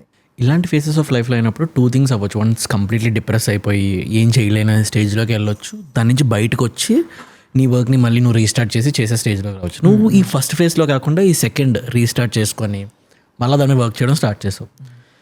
ఈ ఫేస్ ఆఫ్ జర్నీలో నీకు బాగా హెల్ప్ చేసింది ఏంటి, నిన్ను మళ్ళా వర్క్ మీద తీసుకొచ్చేలా చేయడం? ఆడియన్స్ కామెంట్, ఆడియన్స్ రిసీవింగ్ అన్న, వాళ్ళే హీల్ అవుట్ చేశారు. అంటే నేను చూస్ చేసుకున్న రోల్ ఏదైతే ఉందో అది మోస్ట్ అండర్ డాగ్ రోల్, దానికి కనెక్ట్ అవ్వడం వల్ల దాన్ని ప్రేస్ చేసుకుంటూ తీసుకెళ్ళిపోయారు. ఇంకా ఇటు పక్కన ఇటు పర్సనల్ లైఫ్ అనే దానికి రాలేదు. మిస్టేక్స్ అయినంత మాత్రాన, మిస్టేక్స్ జరిగిపోయినంత మాత్రాన that is not my end chapter. అదే నా జీవితంలో లైఫ్ ఎండింగ్ పాయింట్ కాదు. ఇంకా బోల్డ్ లైఫ్ ఉంది, ఐఎమ్ జస్ట్ 26. ఇంకా సినిమాలు చేసేది ఉంది, ఇంకా లైఫ్లో చాలా చాలా చేసేవి ఉన్నాయి. వాటన్నిటిని సపోర్ట్ చేసి చూసేది కూడా మళ్ళీ ఈరోజు నన్ను తిట్టేవాళ్ళే. పాయింట్ అలా అలా తిట్టే వాళ్ళందరూ కూడా they should watch, they should know about me, they should know about my personality, they should also feel ఏమో అనుకున్నాం కానీ చేసిండ్రా వీడు కూడా మంచిగా అనిపించిందిరా అన్నట్టు ఎండ్ అవ్వాలి. That's the whole point. ఆ టైంలో మళ్ళీ కెమెరాను ఫేస్ చేయగలనా నేను అనే థాట్స్ ఏమైనా మైండ్లో రన్ అయ్యేవా నీకు? మా నాన్నతో మాట్లాడక ముందు అండ్ ఈ మెంటార్ వచ్చి నాకు చెప్పక ముందు వరకు అయిపోయింది, ఇంకేం లేదు. ఇంకా ఈ రోజు నుంచి నేను ఏదో అడవిలోకి వెళ్ళిపోవాలి, it is not my thing అన్న ఫీలింగ్లోనే నేను ఉండిపోయా. అండ్ నాకు ముందు నుంచి కూడా ఈ సోషల్ మీడియా అనే స్పేస్ సినిమాకు ఒక దారి అవ్వాలి కానీ ఇదే నా రూట్ అవ్వకూడదు అనేది బేస్ పాయింట్గా పెట్టుకునే దిగా. కానీ అక్కడ ఏమైపోయిందంటే ఒక సిరీస్ తర్వాత మళ్ళీ ఇంకో సిరీస్, సినిమాలాగా చేయాలనుకున్న సినిమాలాగా చేయాలనుకుంటుంది కూడా సిరీస్ అయిపోవడము, ఇలా జరుగుతూ వచ్చింది. అక్కడ నేను ఆల్రెడీ డిప్రెస్డ్ ఉన్నా, ఇంకా డిప్రెస్డ్ డీప్ డౌన్ అయిపోయేటప్పటికి నా వల్ల అవలే, ఇంకా కంప్లీట్ జీరో. అక్కడ నుంచి మళ్ళీ రీబిల్డింగ్ వాజ్ మోస్ట్ టఫెస్ట్. ఎందుకంటే నా ఏజ్ గ్రూప్లో ఉన్న ఎవరన్నా సరే గివప్ చేసేస్తారు లైఫ్ని. అయితే ఏదో ఒక మంచి సూసైడల్ థాట్ ఉంటుంది, క్లోజ్ ఇంక వద్దిది ఇంకా లైఫ్ అని. లేదా గివప్ చేసి నిలబడ్డా ఎలా అనుకుంటారు, ఎలా చూస్తారు, నేను ఎట్లా ఫేస్ చేయాలని చెప్పి ఉంటుంది. 3వ కేటగిరీలోకి నేను వస్తా. వాడికి ఇంకా మెయిన్ దేనికి మొదలయ్యాడో అదే గుర్తుంటుంది, ఇంక మిగిలింది ఏమి ఉండదు, ఇంతే. ఇదే విజన్, ఫోకస్ అంతా అదే అన్నీ మారుస్తుందని చెప్పి నమ్మడానికి నాకు ఆ స్పిరిట్ని ఇచ్చింది మాత్రం వీళ్ళిద్దరే, మా father and mentor. Do you feel regret for your actions? 100% అన్న. ఏజ్ లేదు కదన్న. ఏజ్ లేకపోవడం వల్ల చాలా రాంగ్ యాక్షన్స్ పడుతూ ఉంటాయి. గైడెన్స్ అనేది చాలా కావాలి. అంటే ఈవెన్ కాంటెంట్లోనే చాలా రాంగ్ పడుతూ ఉంటాయి. మొన్న రీసెంట్ టైమ్స్లో యాంగిల్కి ఏంజిల్ అని రాసాం. సో నెక్స్ట్ లెవెల్ పడ్డాయి పటాపటం అని. ఇది జస్ట్ చిన్నది, బట్ ఈవెన్చువల్లీ ఇవే చాలా పెద్దగా అవుతాయి. కాంటెంట్లో చాలా క్లియర్గా కనిపిస్తుంది ఇమ్మెచ్యూర్ ఇష్యూ. ఏదో పిల్లరా కొడుకు చేశాడు ఇది అన్నట్టు తెలిసిపోతూ ఉంటుంది. దాన్ని నేను క్లియర్ చేసుకొని నన్ను 150-200 రూపాయలు టికెట్ కొనుక్కొని నన్ను ఒక యాక్టర్గా చూడాలని చెప్పి నేను ఎవాల్వ్ అవుతున్నా లాస్ట్ ఫ్యూ మంత్స్ ఇయర్స్ నుంచి. ఇప్పుడు నేను పిక్ చేసుకున్న కథలేవి కూడా ఇప్పుడు కమింగ్ అప్ రాబోతున్నది ఏది కూడా ఎవరిని డిసప్పాయింట్ చేయదు. అందరికి అలా సెలబ్రంలో గుర్తుండిపోయే రోల్సే ప్లే చేస్తా. అలాంటి కథలే చెప్తా. సో ఈవెన్ ఒక్క సెకండ్ అయినా సరే యూట్యూబ్ మీద చూసినా 70mm చూసినా OTTలో చూసినా మీకు వేస్ట్ అవుతుంది అని మాత్రం అనిపించదు. మీ ఇలాంటి డౌన్ ఫేజ్ ఆఫ్ లైఫ్లో మీ ఫాదర్ నీకు చాలా స్ట్రాంగ్గా నిలబడి ఉన్నారు.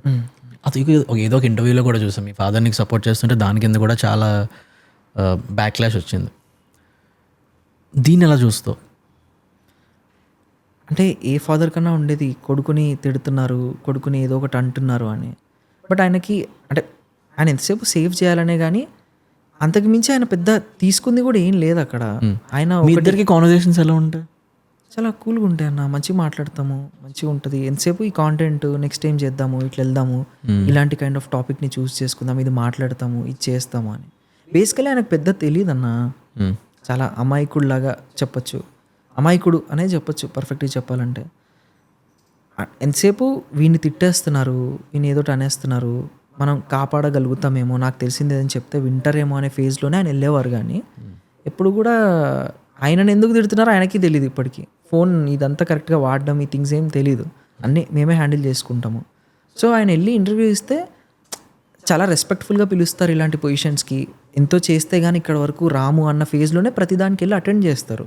అవతలలో అడిగేదానికి కూడా ఆయన ఎంతసేపు ఆలోచించుకొని చెప్పేలోపు అది ఎటు వెళ్ళిపోతుందో తెలియకుండా వెళ్ళిపోయేవి. అలాగే చాలా థింగ్స్ అవుతూ ఉంటాయి, చాలా థింగ్స్ అయ్యాయి ఆయనకు తెలియకుండానే. అది మీ ఫాదర్ నుంచి నువ్వు నేర్చుకున్న 3 లెసన్స్. ఎప్పుడు హ్యాపీగా ఉండాలి. ఆ హ్యాపీగా లేకపోతే it is waste for anything. ఉన్న దాంట్లో హ్యాపీగా ఉండడం నేర్చుకున్నాను ఫస్ట్, క్లియర్గా చెప్పాలంటే. అండ్ ఎప్పుడు వదిలేయాలి, ఎప్పుడు పట్టుకోవాలి అనేది బాగా నేర్చుకున్నా. And third thing patience. ఎంత ఓపిక ఉంటే, ఎంత జాగ్రత్తగా, ఎంత నీట్గా ఒక దాని మీద మనం స్టిక్ అయి ఉంటే అది ఖచ్చితంగా మనకి దక్కి తీరుతుంది, వచ్చి తీరుతుంది. ఖచ్చితంగా సక్సెస్ మనల్ని బ్లెస్ చేసి వెళ్తుంది అనేది నేర్చుకున్నా. 3 things was very very helpful thing. ఇవన్నీ అంటే ఆయన సక్సెస్ఫుల్గా కనిపించలేదు, స్ట్రగ్లింగ్గానే ఉండిపోయారు కాబట్టి తెలియకపోవచ్చు ఎవరికి. బట్ ఒక మనిషి సక్సెస్ అవ్వాలంటే ఇవే కావాలి. పేషెన్స్ ఉండాలి చేసే పని మీద, ఆల్ టైమ్ హ్యాపీగా ఉండడం రావాలి, ఉన్న దాంట్లో హ్యాపీగా ఉండడం ఇంకా బాగా రావాలి. నీ ఎంటైర్ లైఫ్లో ఏదైనా ఒక థింగ్ని అండూ ఆర్ రీడో చేద్దాం అనుకుంటే ఏం చేస్తావు? అండు ఏం చేస్తామన్నా, ఈ స్పేస్ కాకుండా ఇక్కడ చేసే అన్ని సినిమాల్లో చేయాలని ఉంది. సో బ్యాక్ బెంచెస్ ఫిలిం అయ్యి ఉంటే it will be a big hit అనేది నా ఫీలింగ్. ఇక్కడ అండు చేసి అక్కడ రీడో చేయాలని. నీ వీడియోస్ చూసే వాళ్ళు చాలామంది యంగ్ ఆడియన్స్ ఎక్కువ ఉంటారు. నువ్వు చూసిన లైఫ్ నుంచి యంగ్ ఆడియన్స్కి ఏమైనా మెసేజ్ ఇవ్వాలన్నా, వాళ్ళు లైఫ్లో స్ట్రగుల్ అవుతున్నారు in terms of money, in terms of skill, అలా మల్టిపుల్ థింగ్స్ ఉంటాయి. అలా వాళ్ళకి ఏమైనా మెసేజ్ ఇద్దాం అనుకుంటే వాళ్ళకి ఏం చెప్తావు? ఎస్ అన్న, ఎప్పుడైనా సరే కాన్సన్ట్రేట్ ఆన్ పేరు. మనకి పేరు వచ్చిందంటే డబ్బులు చాలా ఈజీగా వస్తాయి, అది ఫాలోస్ అంతే. మనకి ద బెస్ట్ నేమ్ ఉండాలి సొసైటీలో, ద బెస్ట్. అరే వీడు నెక్స్ట్ లెవెల్ రా, వాడి పేరు చెప్పంగానే రే తెలుసుకోమా వాడు హైలైట్ గా రావాడు అన్నట్టు ఆ ఫీలింగ్ అది తీసుకొని వచ్చాలి. మనం వస్తేనే ఆరా వేరేలా ఉండాలి. సో ఆ పేరు ఎప్పుడు సంపాదించడానికే చూసుకోవాలి. డబ్బులు 100% వస్తాయి, కానీ బై ఛాన్స్ డబ్బులు వెనకాల పరిగెత్తి అది అది అది వెళ్ళిపోతే నెవర్, డబ్బులు ఎప్పుడు రావు. డబ్బు వెనకాల వెళ్ళిపోతే డబ్బులు వస్తాయి అనుకుంటాం, నెవర్. అసలు దాని మీద అసలు కాన్సన్ట్రేట్ చేయొద్దు, అదే వచ్చేస్తుంది. కానీ అది వచ్చిన తర్వాత నిలబెట్టుకునేది కూడా బిగ్గెస్ట్ ఛాలెంజ్. దాని మీద మోర్ కాన్షియస్గా ఉండాలి డబ్బు సంపాదించుకోవడం కంటే కూడా ఇప్పుడున్న యంగ్స్టర్స్. ఎందుకంటే ఇప్పుడు అందరికీ స్పెండింగ్ హ్యాబిట్ ఎక్కువ, దాన్ని డబ్బులు తెచ్చుకునే దానికంటే. ఆపుకోలేం దాన్ని, రైట్ ప్లేస్కి ఆ డబ్బుని ల్యాండ్ చేయలేం, పార్కింగ్ కరెక్ట్గా జరగదు, దానివల్ల చాలా కోల్పోతాం. ఎందుకంటే ఏజ్ వెళ్ళిపోతుంది. మన ప్రైమ్ ఏజ్లో సంపాదించే డబ్బు అంతా కూడా మన పేరు తీసుకొచ్చే డబ్బు అది. ఆ డబ్బు ఆ పేరు ఉన్నంత వరకే ఉంటుంది. ఆ ఆ పేరు నిలబడుతుందా పడిపోతుందా we never know. It is always a new game every day. మళ్ళీ కొత్తగానే ఆడాలి ఆ పేరుని నిలబెట్టడానికి, మళ్ళీ దాని తగ్గ పనులు చేసుకుంటూ అలా మోల్డ్ చేసుకోవాలి మనల్ని మనం. డబ్బు ఉన్నప్పుడే జాగ్రత్త చేయాలి. ఇప్పుడు ఉన్న సోషల్ మీడియా వరల్డ్కి డిస్ట్రాక్షన్స్ చాలా ఎక్కువ. అంటే సోషల్ మీడియాలోనే మంచి కాంటెంట్ ఉంది, అట్ ద సేమ్ టైం అదే సోషల్ మీడియాలోనే చాలా డిస్ట్రాక్షన్ కూడా ఉంది. So most of the young people once ఈ కాలేజ్ డేస్ స్టార్ట్ అయిన తర్వాత అర్లీ ఏజ్లో రిలేషన్షిప్స్ చూడండి, బికాజ్ ఇట్ లుక్స్ చాలా కూల్. అంటిల్ ఒక స్టేజ్ ఆఫ్ లైఫ్ రీచ్ అయిన తర్వాత అది ఎంత సరదా తీరుస్తుందని ఎవరికి తెలియదు. అది చాలా కూల్ అనిపిస్తుంది కదా టు యంగ్స్టర్స్. అర్లీ స్టేజ్లోని ఫస్ట్ రిలేషన్షిప్స్ ఇవన్నీ సెట్ చేసుకుని తర్వాత కెరియర్ మీద ఫోకస్ చేద్దాం అనుకునే వాళ్ళకి నువ్వేం చెప్తావు? ఎప్పుడైనా దెబ్బ తగిలితే కానీ తెలియదు అంటారు. మ్యాక్సిమం మనం అవతలోడు దెబ్బ తగులుతున్నప్పుడు కూడా చూసి నేర్చుకోలేకపోతే, మనకి దెబ్బ తాకితే అవతలోడు చూసి నవ్వుతాడు తప్ప ఎవ్వరు వచ్చి లేపరు. సో ఎప్పుడైనా ఈ రిలేషన్షిప్స్ ఈ థింగ్స్ అనేవి అవ్వాల్సిన టైంకి అవే అవుతాయి, అవే వస్తాయి. దానికోసం మన పాకలాడి వెళ్తే మాత్రం అక్కడికక్కడే భూస్థాపితం అయిపోతాం. ఎందుకంటే అది కోల్పోయిన రోజు ప్రపంచం zero. That is the most beautiful feeling, most beautiful thing. అది మన లైఫ్లోంచి వెళ్ళిపోతే మనం తీసుకోలేము. కాబట్టి దాని టైం దానికి ఇవ్వాలి. దాన్ని తీసుకోలేము అని అండర్స్టాండబుల్ ఏజ్ అయినా మనకి రావాలి. ఆ రెండు మనం చెయ్యం. ఎందుకంటే మనకి ఏదన్నా క్విక్గా కావాలి, ఫాస్ట్గా వచ్చేయాలి. అలా అవ్వదు. Relationships are not like that. అది దానికి ఇంకా కొలమానం అంటూ ఉండదు. దాన్ని ఇలా డిసైడ్ చేయాలి, ఈ ఫ్యాక్టర్ ఉండాలి, అలా ఏం ఉండవు. దిగి వెళ్ళే కొద్దీ ప్రతిరోజు కొత్త డేనే దాంట్లో కూడా. సో ఎప్పుడు దాని గురించి పాకులాడద్దు. ఫస్ట్ మనల్ని నిలబెట్టుకోవాలి, మనల్ని నమ్ముకున్న వాళ్ళని నిలబెట్టుకోవాలి. ఆటోమేటిక్గా అవే దొరుకుతాయి, వద్దన్నా దొరుకుతాయి. ఈలోపు ఈ టైంపాస్ థింగ్స్ అంటారా, వీఆర్ నాట్ టు ఇంట్. కాబట్టి మనం ఏం దాని మీద కామెంట్ చేయలేము. నువ్వు చేసిన రీసెర్చ్లోని అంటే ఒక సబ్జెక్ట్ మీద నువ్వు రాద్దాం అనుకున్నప్పుడు ఇదేంటని చెప్పి నువ్వు రీసెర్చ్ చేస్తావు కదా, అలా నువ్వు చేసిన రీసెర్చ్లోని వాట్ ఈజ్ లవ్, నువ్వు చేసిన రీసెర్చ్లోని వాట్ ఈజ్ లవ్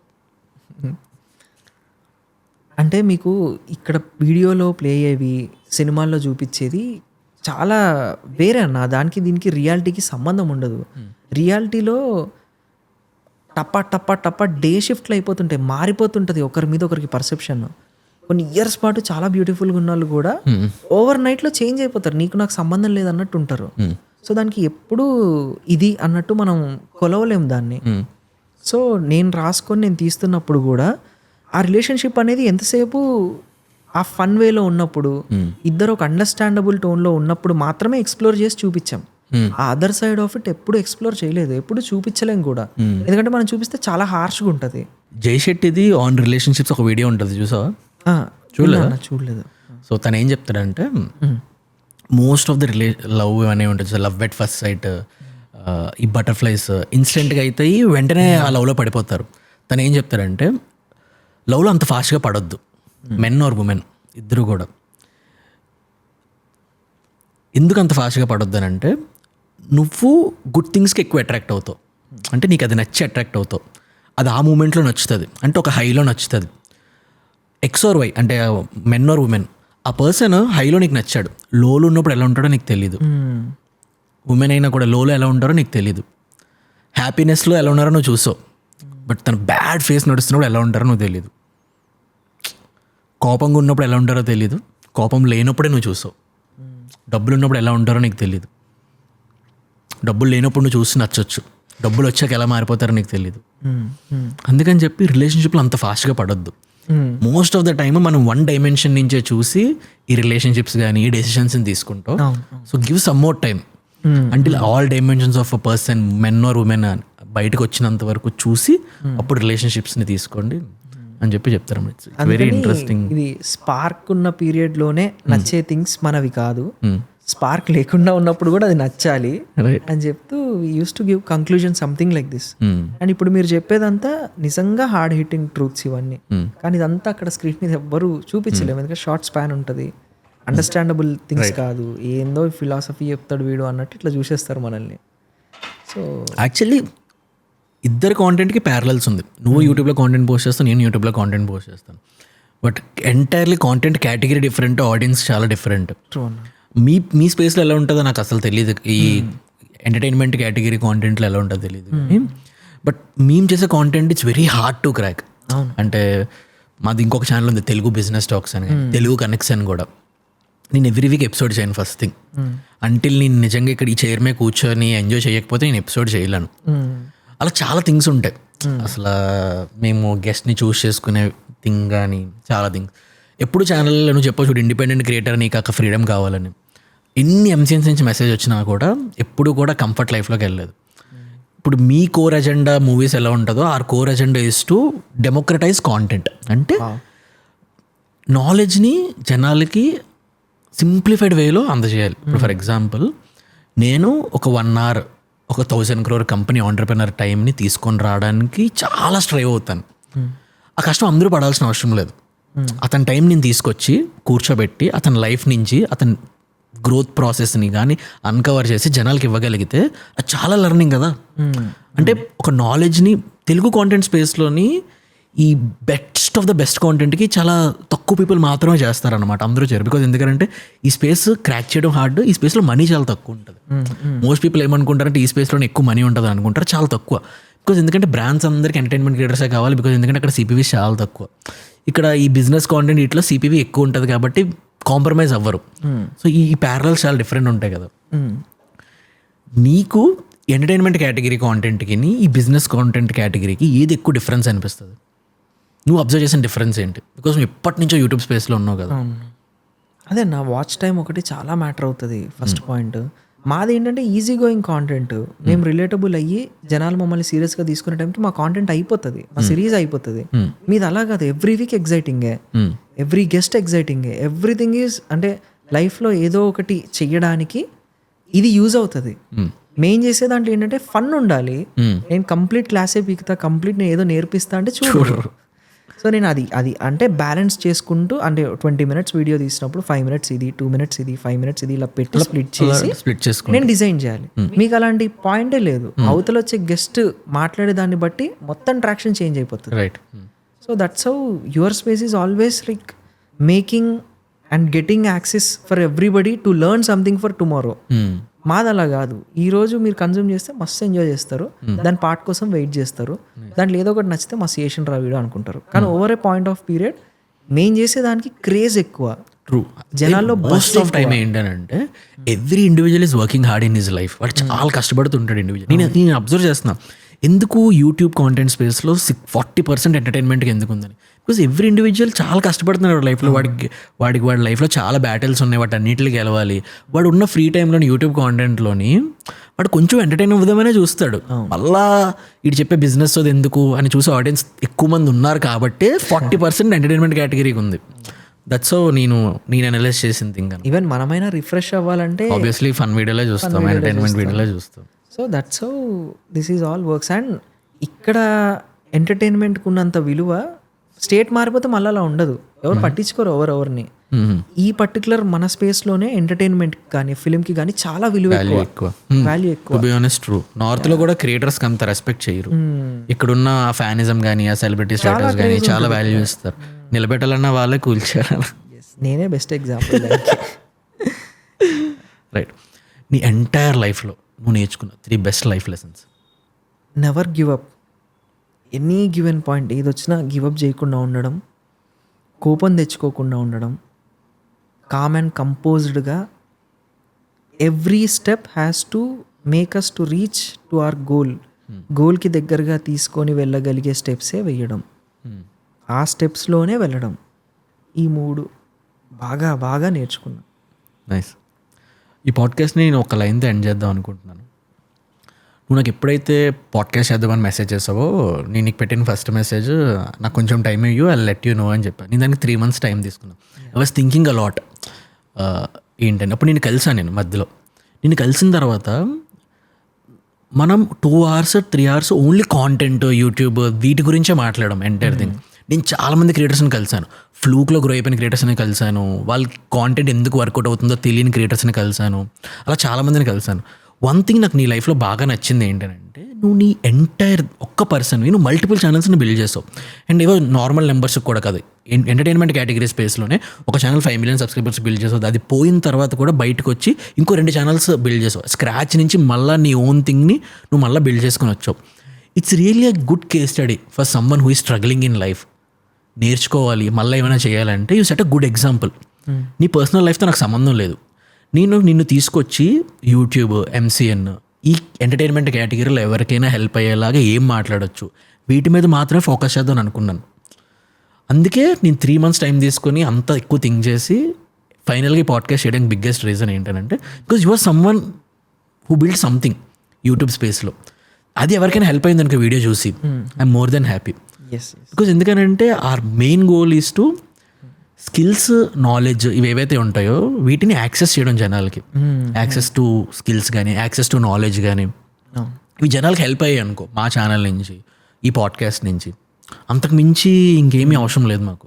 అందుకని చెప్పి మా ప్రతి వీడియోలో నువ్వు చెప్పు ఇక్కడ బ్రాండీలు పెట్టుకోవచ్చు కదా, ఇవన్నీ చేయొచ్చు కదా అని. బికాస్ మా మోర్ ఇంటెంట్ మేకింగ్ మనీ అనే కన్నా కూడా యాడింగ్ వాల్యూ మీద ఎక్కువ ఇంటెంట్ ఉంటుంది. స్టార్టింగ్లో కూడా అదే చెప్పా కదా. బికాస్ చాలా మంది అనుకుంటారు అనమాట సడన్గా the reason behind the podcast ఏంటి అని. అందుకే నేను కలిసిన తర్వాత నేను స్ట్రాంగ్గా ఫిక్స్ అయ్యాను, యూట్యూబ్ కాంటెంట్ కోసం మాట్లాడాలి, దాని తర్వాత నీ లైనప్ ఉన్న ప్రాజెక్ట్స్ కోసం. అండ్ నాకు ఇంకోటి బాగా నచ్చింది ఏంటంటే నువ్వు దందా సిరీస్ కోసం మాట్లాడదాం, అలా ఏం టెక్స్ట్ చేయలేదు. నాకు ఒక ఆపర్చునిటీ ఇలా కావాలి, this is the right time, నేను బియాండ్ దిస్ చాలా ఉంది, కలుద్దాం మాట్లాడదాం అన్నప్పుడు నాకు చాలా నచ్చింది ఐపీఎల్ ఏదైతే. ఐ హోప్ నువ్వు కూడా ఎంజాయ్ చేసావు ఈ పాడ్కాస్ట్ని. 200% అన్న. అండ్ మీకులాగా ఛానల్ నడపడం అనేది ఎవ్వరు చేయరు, మీరు మాత్రమే చేయగలుగుతారు. ఎందుకంటే మీరు access towards education, access towards ఒకరు జీవితాన్ని మార్చడానికి మీరు చేసే ప్రతి వీడియో, ప్రతి మినిట్ హెల్ప్ అవ్వాలి అనేది వాజ్ అమేజింగ్ థింగ్. అది ఎవ్వరూ చేయరు యూట్యూబ్లో. Thank you.